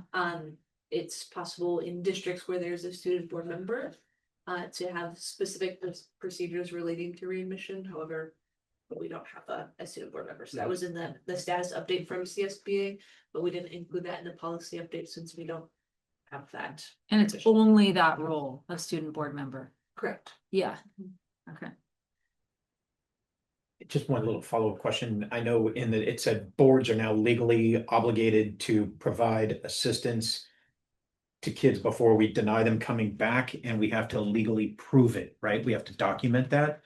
Who does that? Because it said the board, so I mean, is that something? Hi, Jen. No, it would be myself and our team who really facilitates that work. I think we already do that, Yeah, though. I was just gonna say, that's So- something that's already a part of Mhm, practice. And really it's speaking to, for example, if we were to require a student to participate in counseling services, we would need to provide them. We couldn't ask a student to go out and shoulder the financial burden of that. And so it's really kind of speaking to anything that you require a student to do as a part of their rehabilitation plan, you just have to provide it. Yeah. Which we already do. Right. Yeah. Right. And then, in participating in the work group was really proud of our district and the hard work that we've put in, because it has given us the opportunity to share a lot of the resources and the things that we've developed with our partner colleagues. So you never want to have practice at something, but we were able to share some of that. and then maybe could you just explain the wording at the very end of the policy, the new addition, which may include monitoring intervention effectiveness? I mean, I would hope that we're always monitoring effectiveness, but what about the word choice of which it may include that? I think specifically just speaking to what are some of those monitoring metrics. I think what gets measured gets done, and oftentimes especially when it comes to behavior and discipline, there are things that we've done because we've always done it that way, and it doesn't necessarily mean that it's because it works. And so I think monitoring intervention effectiveness for me means if we're using an intervention that we haven't found to be effective, we shouldn't be doing it, right? And so I think a big impetus for AB 1230 is to prevent districts from just having they're stamped this is our rehabilitation plan, and these are the interventions that we've included in it, if they're not effective. And so I think monitoring specific intervention use and whether or not it's successful in shaping or changing behavior is really important to allow us to know, is it working? And if it's not, we should do something different. Shouldn't it say which includes monitoring intervention effectiveness? Like take out the may? I don't. Or is that the actual legal language? This was the language that was recommended from the CSBA in terms of the template policy.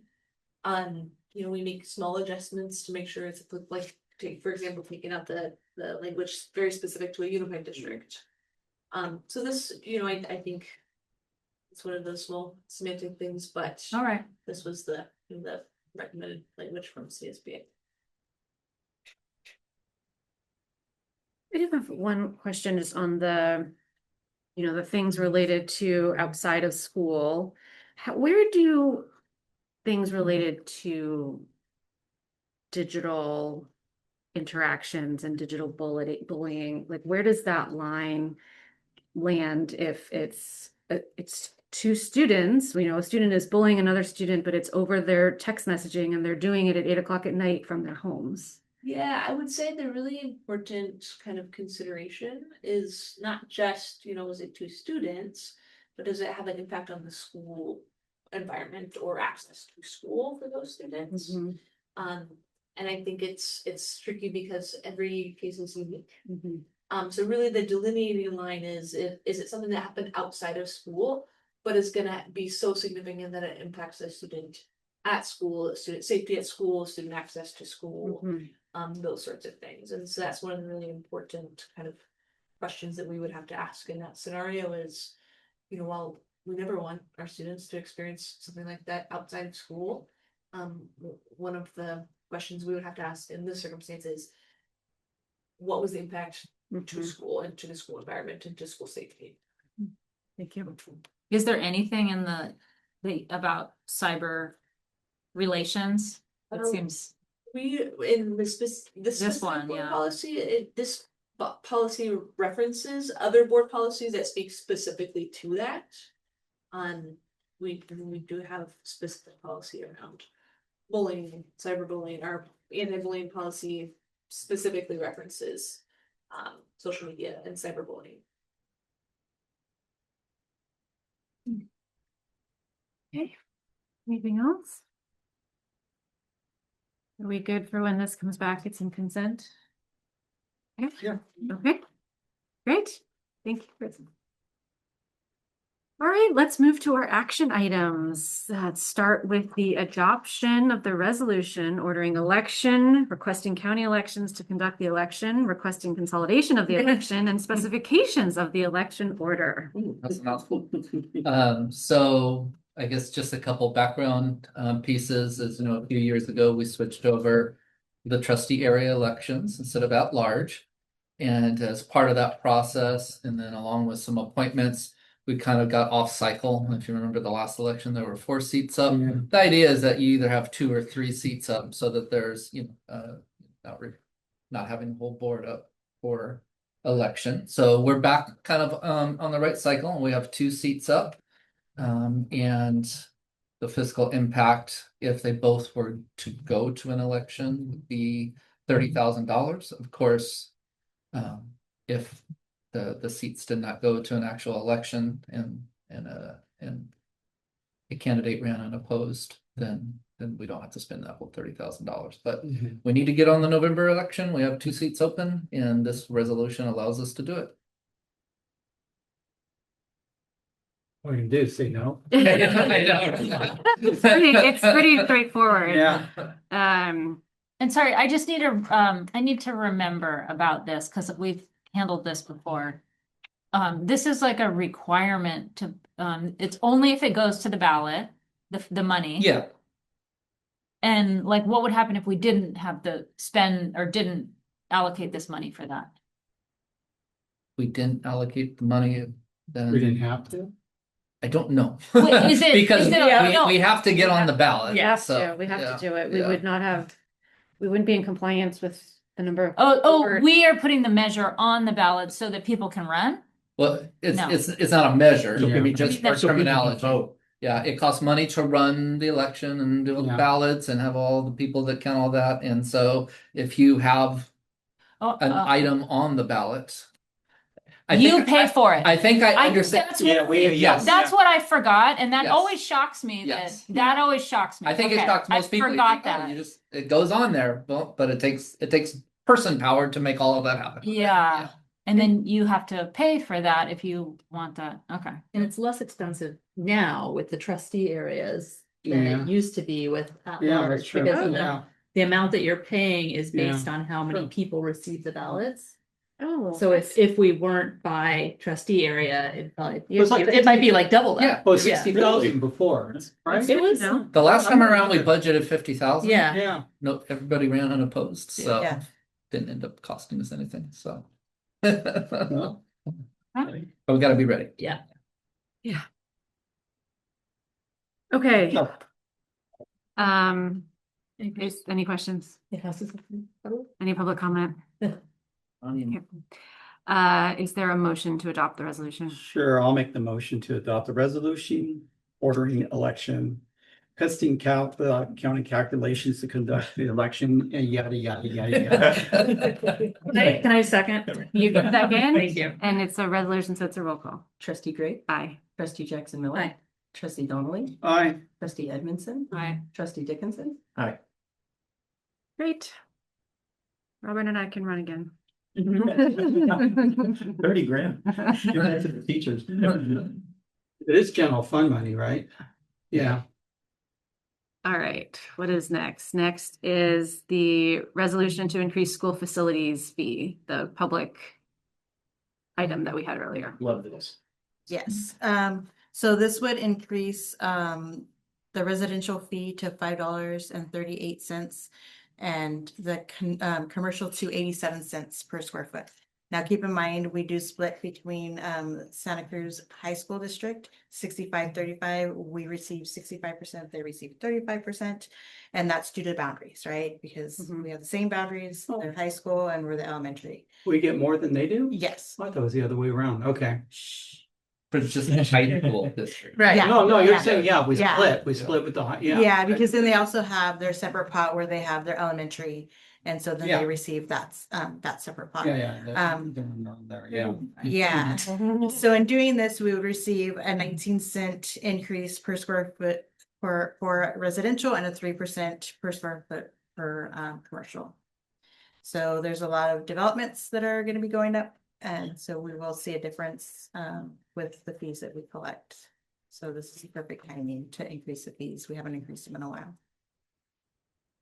Is this update or other districts and entities doing this update now also, or is it just us? It depends. Yeah.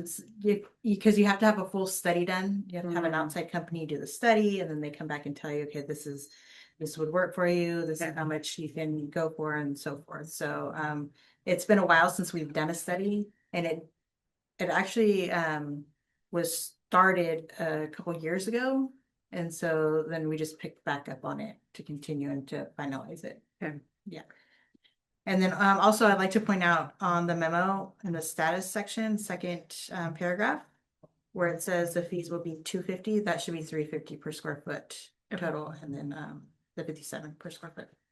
And then is this, if someone is like remodeling their kitchen, is this also, or is it like totally brand new? There wasn't anything that existed there before construction. It'd be anytime they have to get a permit. Okay. So if they're adding onto their home or anything like that, there is a threshold, and there's I square apologize. footage. Yeah, I apologize. 500 or something like that. If you go below that, then you don't have to pay Yeah. the bill for fees. Yes, yes. Because I did that. Okay. Now, don't include Capitol Mall in this. I know. The Live Oak. Yeah. Yeah. Well, and then a few things that the fees can be used for, because they're kept in a separate fund, they're in capital facilities, building new school classrooms, reconstructing, modernizing, and also technology infrastructure and stuff like that. So that's useful in times of, infrastructure is always needed, so.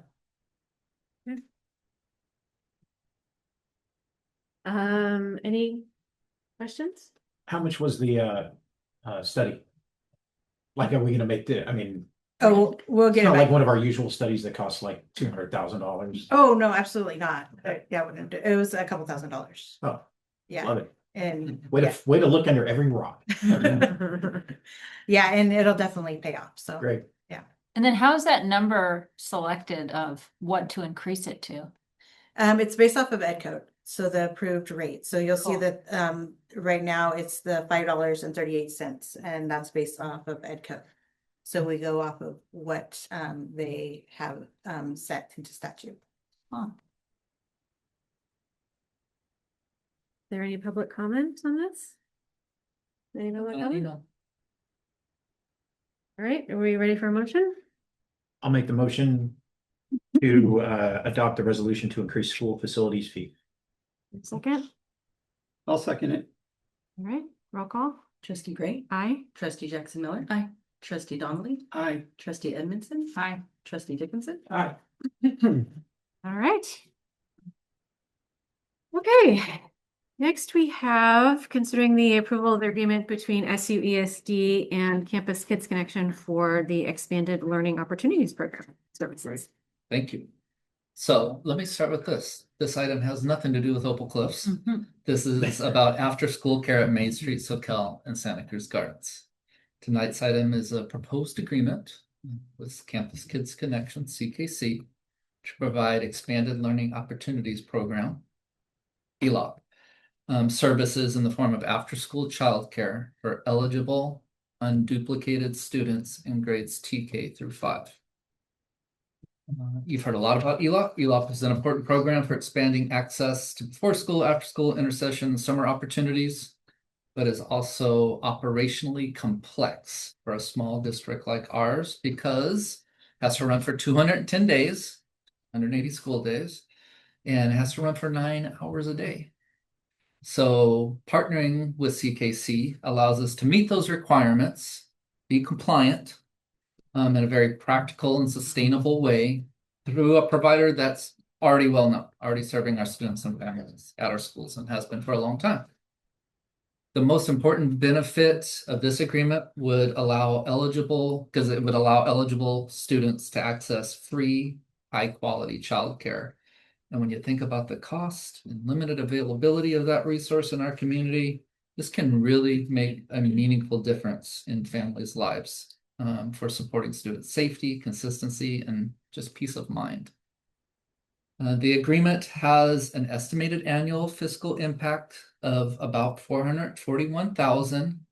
And so we cushion that a little bit, and the not to exceed annual amount is $500,000. This would be a 2-year agreement starting 26-27, 27-28 school year.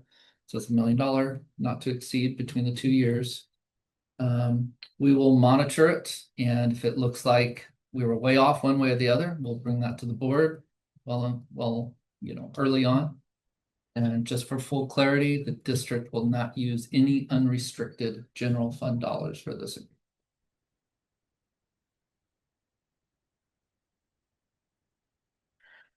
Thank you for that. I appreciated the Q&A section. Yeah. In the docket. Good.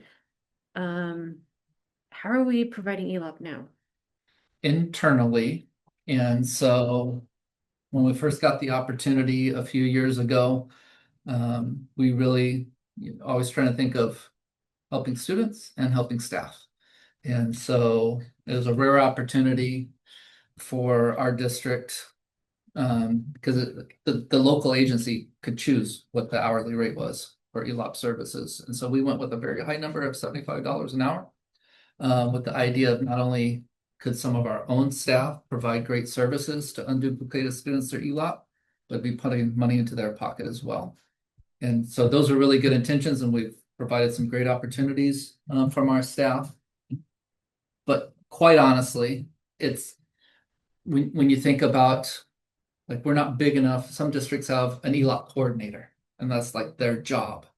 Our ELOP coordinator at the site is basically the principal. The principal has a school to run, and it really has been a lot to ask that they stay open till 6 o'clock, and anything that happens at the site is the responsibility of the principal and the staff. And so we've been managing internally and being compliant, but I'll be honest, some of those days when it's Friday of parent conference week and everybody is off at 11 something or noon, and that ELOP program has to keep going till 6 o'clock because it's 210 days, 9 hours a day. Oh, okay. That's a lot to ask. The compliance piece is a lot to ask. Partnering with CKC, besides the number one thing of giving family of an unduplicated student free childcare access, it also makes us compliant. Right, just straight across the board. They will be open 210 days. They will be through 6 o'clock. Anything extra from our allocation, then we can do enrichment with ELOP. Still unduplicated students, always have to exhaust that student group first because that's who the money's intended for. But right now, a school, if they're going to do an opportunity, they have to think about, is this helping to meet the 210-day, 9 hour a day compliance piece? If we just have that part met, then with whatever budget is left over, they can do, well, we're just going to do two days a week for an hour after school for some supplemental, intervention or some enrichment opportunity. The site isn't burdened with the compliance piece, just the enrichment piece then. So if you have to have I guess staff, nine hours a day, right? Well, and that includes And a then- school day. Right, right, School day, and yeah. that's, yeah, school days. Then when you had staff doing it, would they do it before the start of their shift? We and did after some the- before, but it was mostly after And school. then what happened in the center? School day. But you have. So ELOP means in including the school day, there has to be a place on campus for students 9 hours a day. So that includes the school day. Okay, so then when they're in school, that. Yeah, that counts makes towards it- an Oh, hour. I see, Yeah, okay, yeah. okay. Just like the 180 school days counts towards the 210-day requirement. Districts just have to find those other 30 days during summer, winter break, spring break to make up the additional 30 days. So And CKC already has that structure because they have summer camps and everything. So then they'll be operating before and after school Mostly after. or after? Yeah. Okay. And every school site, The 3 elementaries. the 3 elementaries. Yep. Not New Brighton. ELOP is It's only PK till through 6. 6. Okay. And so I'm working on possibly bringing an opportunity similar, different agency for the 6th graders at New Brighton. We're working on that piece. Yeah, some of the questions I would have asked you were in the FAQ that's in the board document, so I really appreciate that, especially the, is this a model that's already been put in practice? And so knowing from here, like Yep. CKC has been doing this in Santa Cruz Yep. City schools. We beg, borrow, and steal. As other districts learn That's from right, that's our right. successful partnerships, right? But it really to be able to give that type of relief to families is absolutely huge, and also like recognizing that we have had to make some hard choices and downsize and increase responsibilities in different places, and so giving our principals, taking the task of administering it at the sites, I think is really meaningful. I'm just curious if we didn't choose this option, what is another option? I mean, is it staff? Would we have another option if we decided not to go the CKC route? To continue what we have been doing and Just having internal staff. And is that Which this doesn't rule out internal staff doing some opportunities that just, again, don't have to be burdened with the compliance piece. So yeah, we would just continue to do it by hook and by crook. okay? And we can still offer staff opportunities to make additional revenue. Yeah, the only caveat, full transparency is that if you saw the estimates in there. And the best estimates, we worked with CKC, what are our numbers now, and what percentage of our students are unduplicated. But you know how estimates are, like they come in higher. If it comes in a lot higher, and I have to come back to the board and say we need a little bit more annual allocation, then there wouldn't be as many opportunities for our staff. So I just want to be like upfront about that. But I think our estimates are going to be close enough. We have a $350,000 carryover in ELOP, and so we kind of have a little buffer there. And so I anticipate still being able to offer some of those opportunities through our own staff. That's great. Okay, cool. So staff could still Make money. Yes. make money. Yes. And why are we going with CKC and not with the staff? Just It's not an issue of quality because our staff is Right. deliver a lot of high quality ELOP. It's really for clear compliance. Okay. It has been challenging sometimes. I see. When you Okay, think yeah. every day of the week, Mhm. whether it's Friday, early day dismissal, parent conference, or anything else, that has to run till 6 o'clock. That is the challenging piece, and then the extra 30 days outside of the 180-day school year, right? So by going with CKC, it's already locked in through the third party. We're compliant with ELOP, right? And then any funding we have left over after paying CKC, we can run enrichment programs that don't have to. We don't have to worry about like, is this going to go to 6 classes? Like, what do we want to do? Do we want to do a math intervention for 90 minutes and it only goes to 4:30 2 days a week? We can do that because we're already compliant through CKC. Right. So you go to 6 o'clock now with it? Okay. No. Is that because of work hours or just? that's the way the funding came, and It's not. I'm sure that it was Yeah. tied to working families and Mhm. that being an optimal time to say, oh gosh, I don't have to worry about, my student and pick up and everything until that time. Okay. Just one of the requirements of having the funding. You mentioned if 441 is based on the projections, if Yeah. projections come in higher, what would make the projections come in higher? More students who are Yeah, eligible? that just like every unduplicated Got it. student takes Okay. advantage of it. And then would the enrichment also be available to just unduplicated, or is that? Always unduplicated first. Okay. Sometimes we offer it and exhaust that. They always have right of first refusal. And then if there's spaces left over after that, it's kind of like what Krista has done with summer school.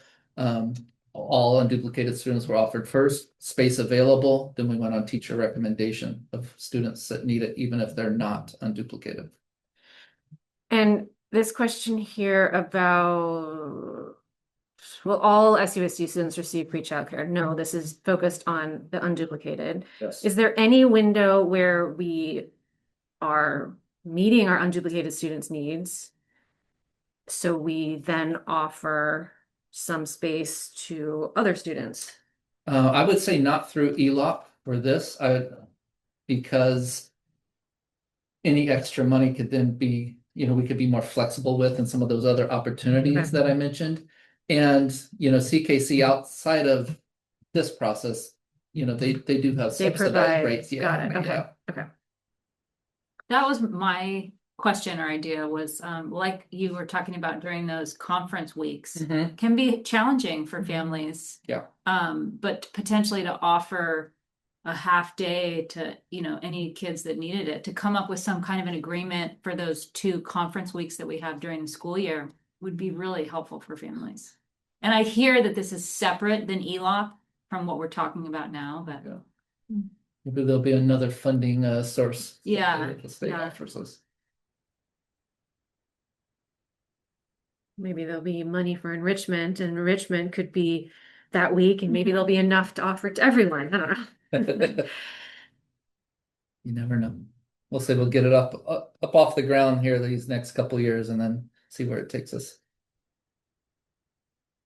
And it really is, we've talked a lot tonight about equity, but it's kind of like a very concrete example of equity is not everybody gets the same. Equity is not equality, right? Yeah.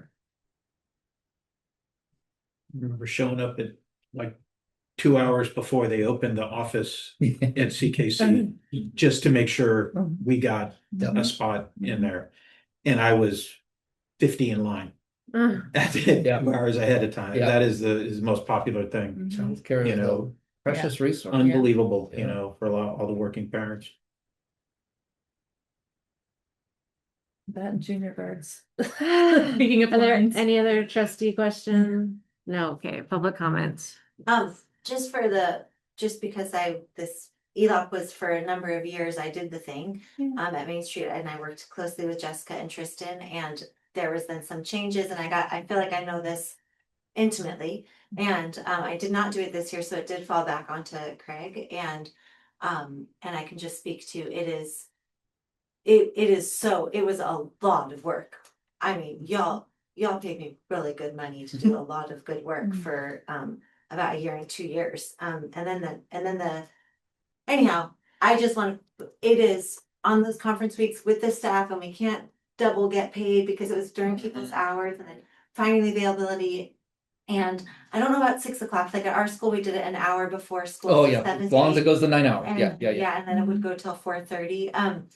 And I think that I think teachers did really like, and staff really did like, having the opportunity to do it. I think the oversight was really hard on, it is to ask a principal to do it was really hard. So Carla's first year doing it was like, I think that in terms of compliance, it is a great idea to have an outside agency take it on. And I appreciate that the board is concerned about, or like that you're asking questions about, will the teachers still be able to access the opportunity for that additional thing?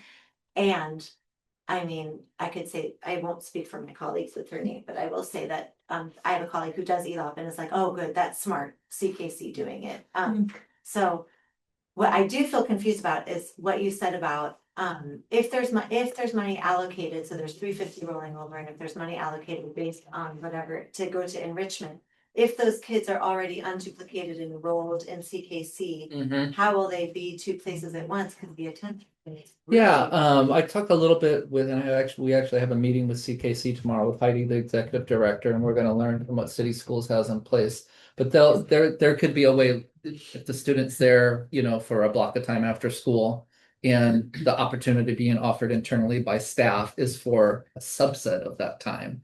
They could go over to that, assuming it'll probably be a academic Right. opportunity, right? So it's just having an accounting system in place for where all the students are at that time. Right, and so then historically, intervention, just to stick with that one for a minute, Okay. in the hypothetical land.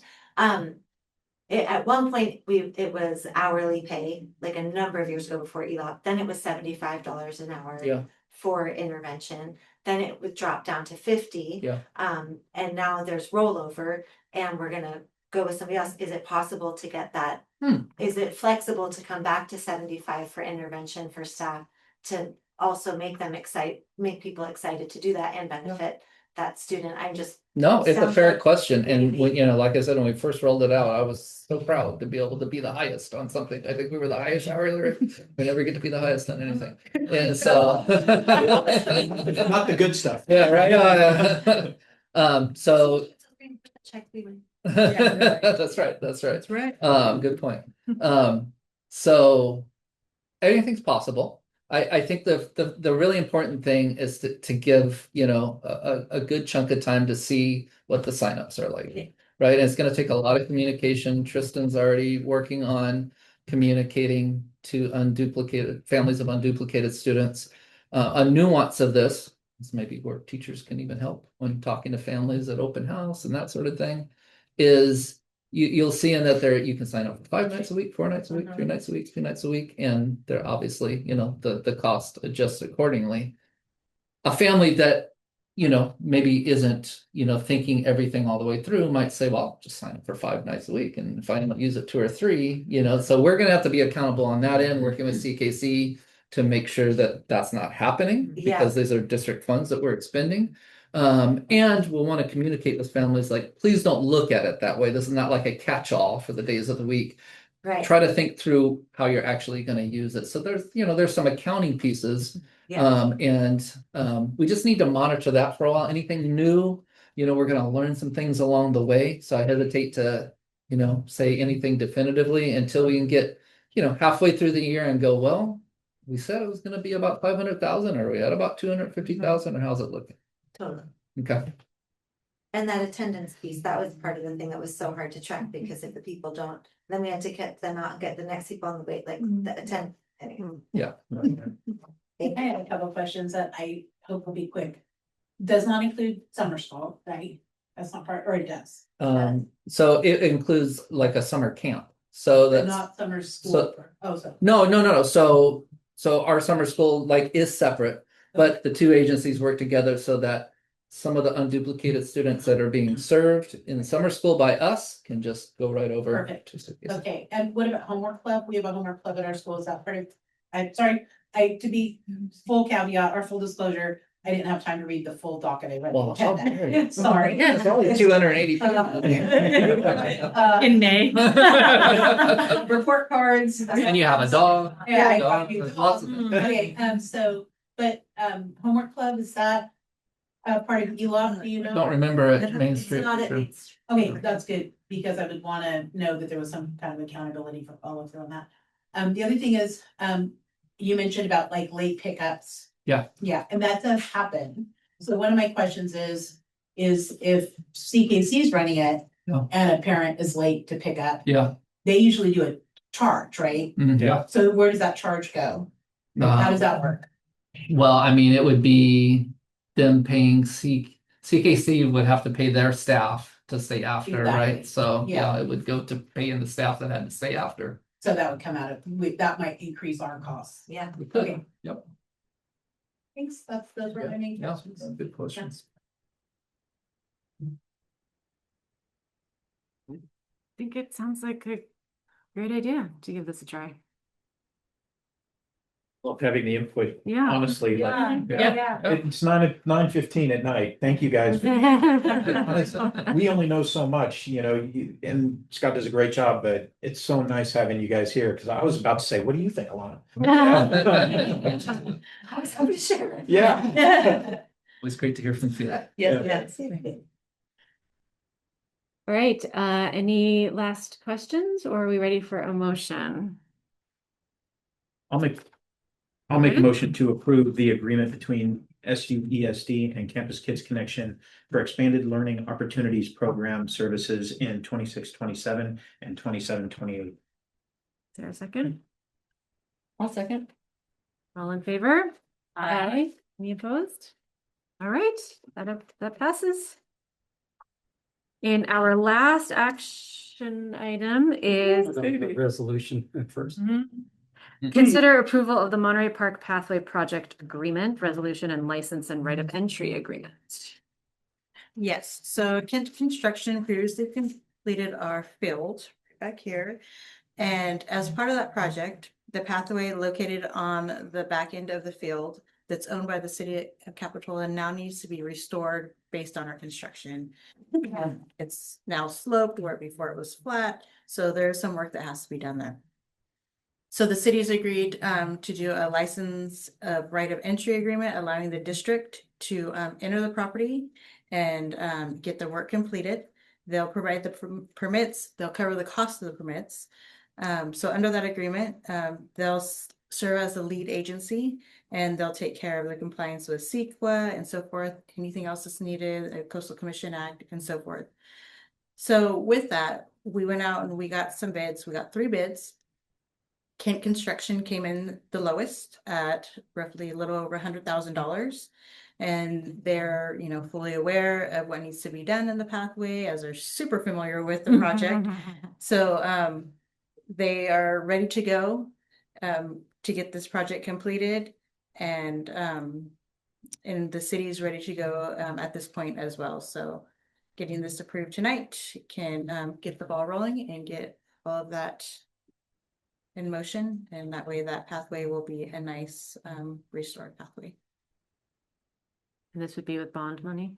This would be with the matching funds. The So the matching same funds that we use for the field. Yeah. Yeah. And we're really pleased with the amount that it came in at. What's the pathway gonna, and I was reading it earlier, what's the pathway gonna be made of? Is it just dirt track, like a little dirt pathway, or are they gonna pave it? Actually, I have to read, got everything on it, but they're gonna bring it up to code. They have to put some reinforcements along the back. So I believe it was gonna be some form of like asphalt. I think it looks like DG on the, I mean, if I'm reading this correctly. Yeah. Is that it? Okay. And that's what the city wanted. The city. Yeah, the city weighed has in. totally vetted and looked at everything and agreed with all of the plans. And the path, I think, remind me if I'm wrong, but when it's that path connecting the neighborhood to the side of the field. Yes. And we discovered that it was really uneven ground. There's kind of a gully. Is that what that is what we're fixing, is kind of leveling this out and then Yeah. a and new it's- surface on top? Yeah, so it won't be completely level, but they're gonna bring it up a little bit. And yes, there's that corner section right there. Yeah. That they have to build into that and so forth. But yeah, to get that going so it can be usable again as it was used before. So the neighbors can go through the pathway into Monterey Park. And I guess I'm just thinking of drainage, like do we know that that's a spot that doesn't, I don't know, does it need that? To me, it almost looks like a creek, but it's not quite a creek. No. Yeah. And that's something that they're gonna take care of. Oh, it's all part of it. Yeah. Yeah. Dealing with some way of drainage and Yeah. the Absolutely. Yeah. Okay. And this is the city's land, Yes. right? This is all the city's land, but we're doing it because our project created a mess that we need to, Yeah. that we need Yeah. to. And we've been working with the city throughout the whole process and so forth. So they're all on board.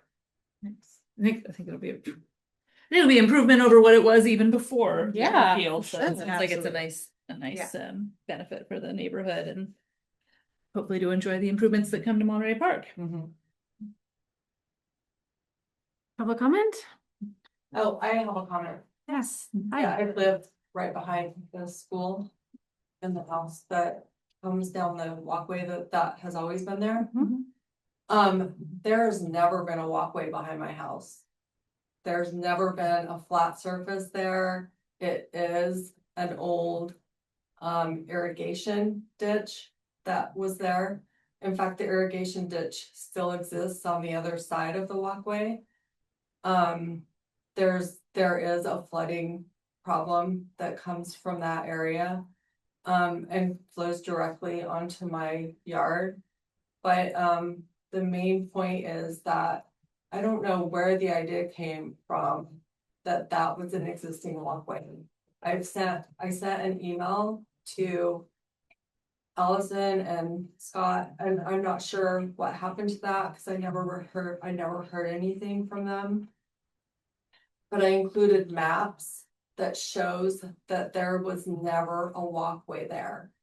And the fact that now there's gonna be this public walkway right behind my house is concerning to me.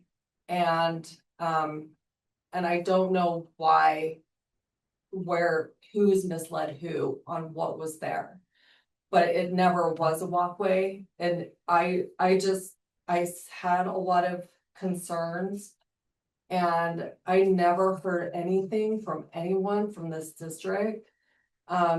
Because I'm wondering if those issues have been addressed or my concerns have been addressed.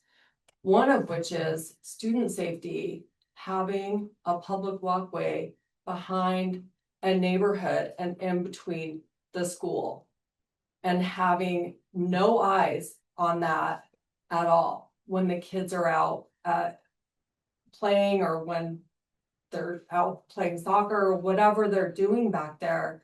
You're basically inviting 24/7 anyone in the public to go behind. And we all know that that's where issues happen, is when it's behind and there's no eyes on the street.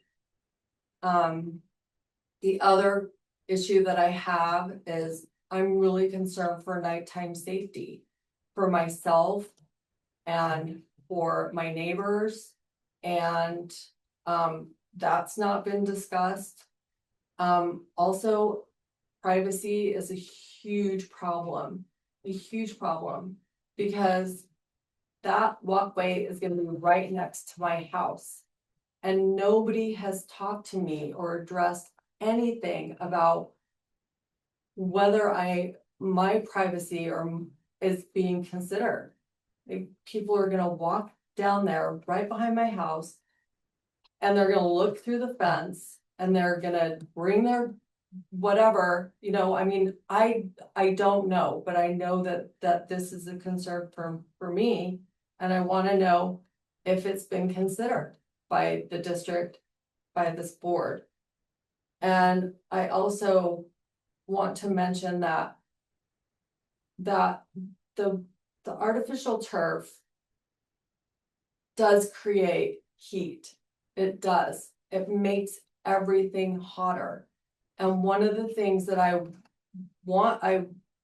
asked about was whether if this path has to go there, can it be more of a green space?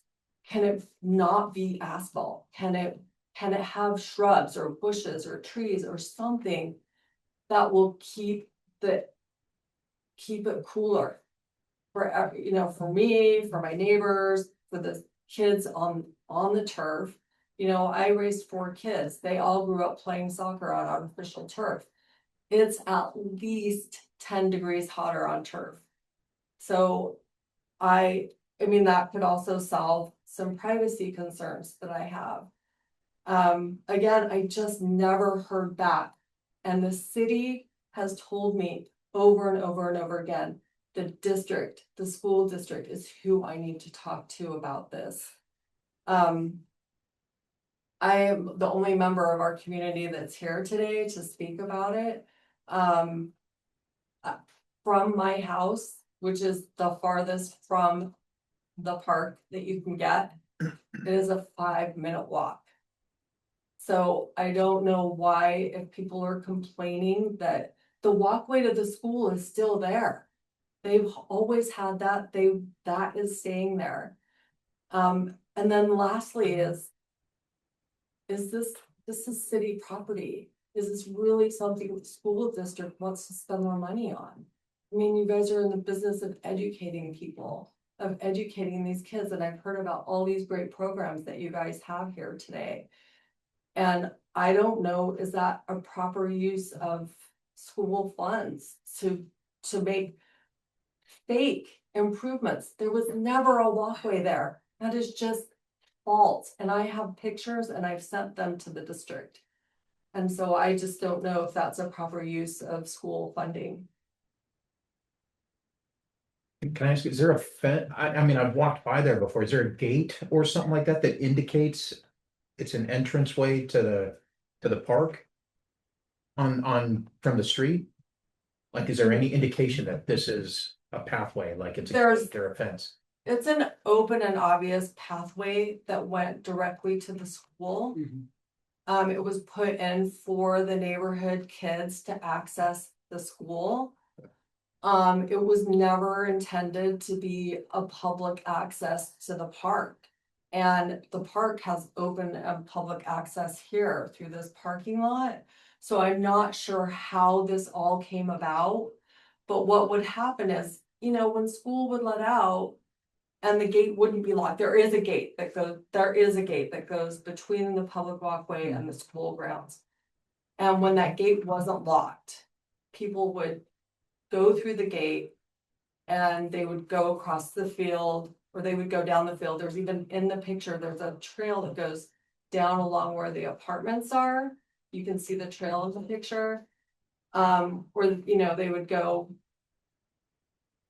to cut across to go to the beach or to go to the church or wherever they were going, but very rarely did someone come down the walkway and then go directly to the right. And it was always a sloped, old irrigation ditch. Thank you for your comments. Yeah. Are there any other comments? Nothing. It's too, like, I'm assuming it's. It's just showing Robert the map, sir. Okay.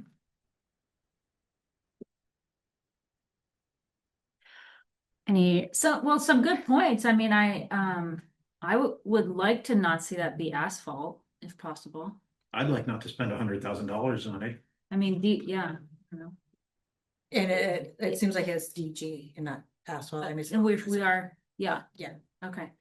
Cause that was my question is, wasn't it like a creek or a waterway, but it's like an irrigation ditch, just meaning that water pools there. So a DG path would be, much more environmentally friendly for a wetter zone.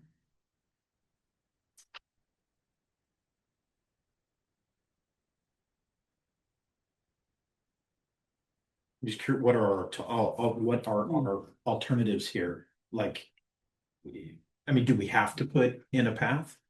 Do we have to do this? Is it something that the city's telling us we have to do? No, it's our recommendation, given the fact that our project impacted that area. Did our project impact that area? It's not really our place to ask. Yeah. Like we live there. No, I know, No, but it's no, just not part of it's our Brown Act Brown Act procedures. We was. That was can't. my mistake, yeah. That's not how the process works. Partly there's a fence now. So there is a walkway and there's a fence. Yeah. And there's a gate, and the gate is closed during school hours, and it's opened in the morning and it's open in the afternoon. Right. And there has never been a pathway in the sense of like DG or asphalt. Right. But many, many people in the community use that entranceway to come to Monterey Park. Right. And so because our field project made that impassable, it like really, really degraded the incline. We are proposing to restore that to a more level way, Usable. a usable Yeah. way so that it is Yeah. similar to what it was That's before. It's just not true. It was I'm never- sorry, I'm sorry, but you've had your public comment. Well, you're not, I It's not a understand. town hall like this, is not the way board. So that's what we're proposing. We are because our project made that space completely impassable. We are in good faith saying we will restore that to a similar passable way and with the enhancement of something that is a little bit more. Got it. So people could walk through there before, now they can't. They could We walk need to there before. Make it like it was. It was uneven with gopher holes. So people used it all the time, and it was not a walkway in the sense of like here's the right and the left and here's the path, but it was a common use passageway. Yeah, Okay. because there's an alleyway that people would come from the community over there through the alley. Along. Gotcha. Yeah, I know you were. Yeah, I appreciate the Yeah. input too, because Done that one over the years. have you? Yeah, okay. And we did talk about security in the walkway before. Yeah. Talking about using materials that are visible Yes. through sight so that it's not a little hidden kind of a zone that kids might go be in. Absolutely. You see And- the fencing out around the. Yeah, the fencing is Yeah, like yeah, exactly. see through is just It's just see-through. And do we have, there's no, I don't know, tree or bush removal that needs to happen, right? It's just literally the dirt that we're talking about. Okay.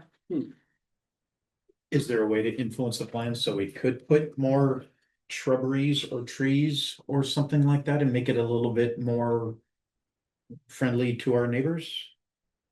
Can we ask them in the plan? Can we ask Kent to? My recommendation, I won't speak for Allison, but it would be to consider approving this plan as is. When the project's done, if we want to consider something else, then we can discuss that separately. And that might create areas where people could hide if we added shrubbery and stuff like that. Okay. Do we have dimensions of how wide the path is? Should be in the plans. They're here somewhere. Yeah. Bigger. Yeah. Illegible. Yeah.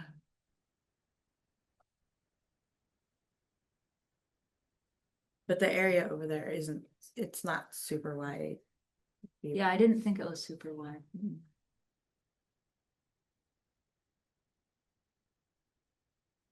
And the funding source is the matching funds based on the.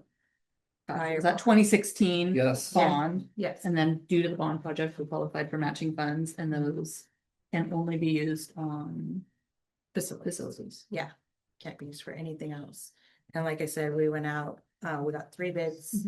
This was the lowest bid. It does hug the field too, which that's a good choice.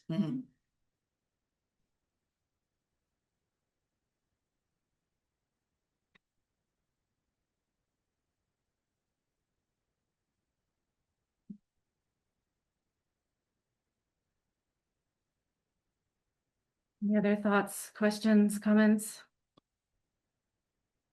Just, it's always so hard to do these projects. It's, you're trying to do good things for schools and the neighbors, and it just makes me a little sad that, we kind of can't please everybody with all the projects. Did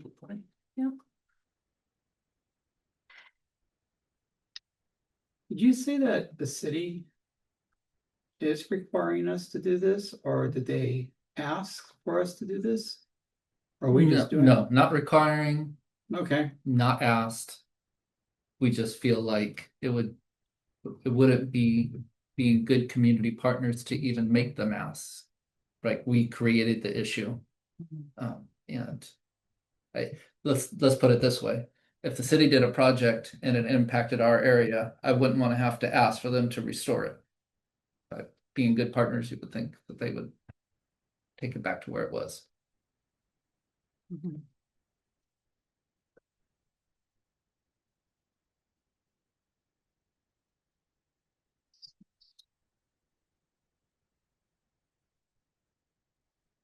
yeah, here. That's the feel. Okay. Are we ready for a motion? Yeah. Okay. I'll make a motion that we approve the Monterey Park Pathway Agreement Resolution and License and Right of Entry Agreement. I will second. All in favor? Aye. Any opposed? Oh, it's a resolution. Okay. Trustee Gray, Aye. trustee Jackson Miller. Aye. Trustee Donnelly, Aye. trustee Edmondson. Aye. Trustee Dickinson. Okay. Passes. Any additional correspondence? No. Any future agenda item requests?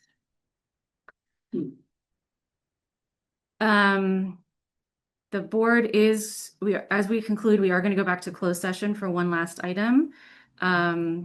But we will still adjourn open session. So is there a motion to adjourn open session? Motion. Is there a second? Robert's got it. All in favor? Aye. Okay, thank you. 9:33, we adjourned to closed session. Thank you.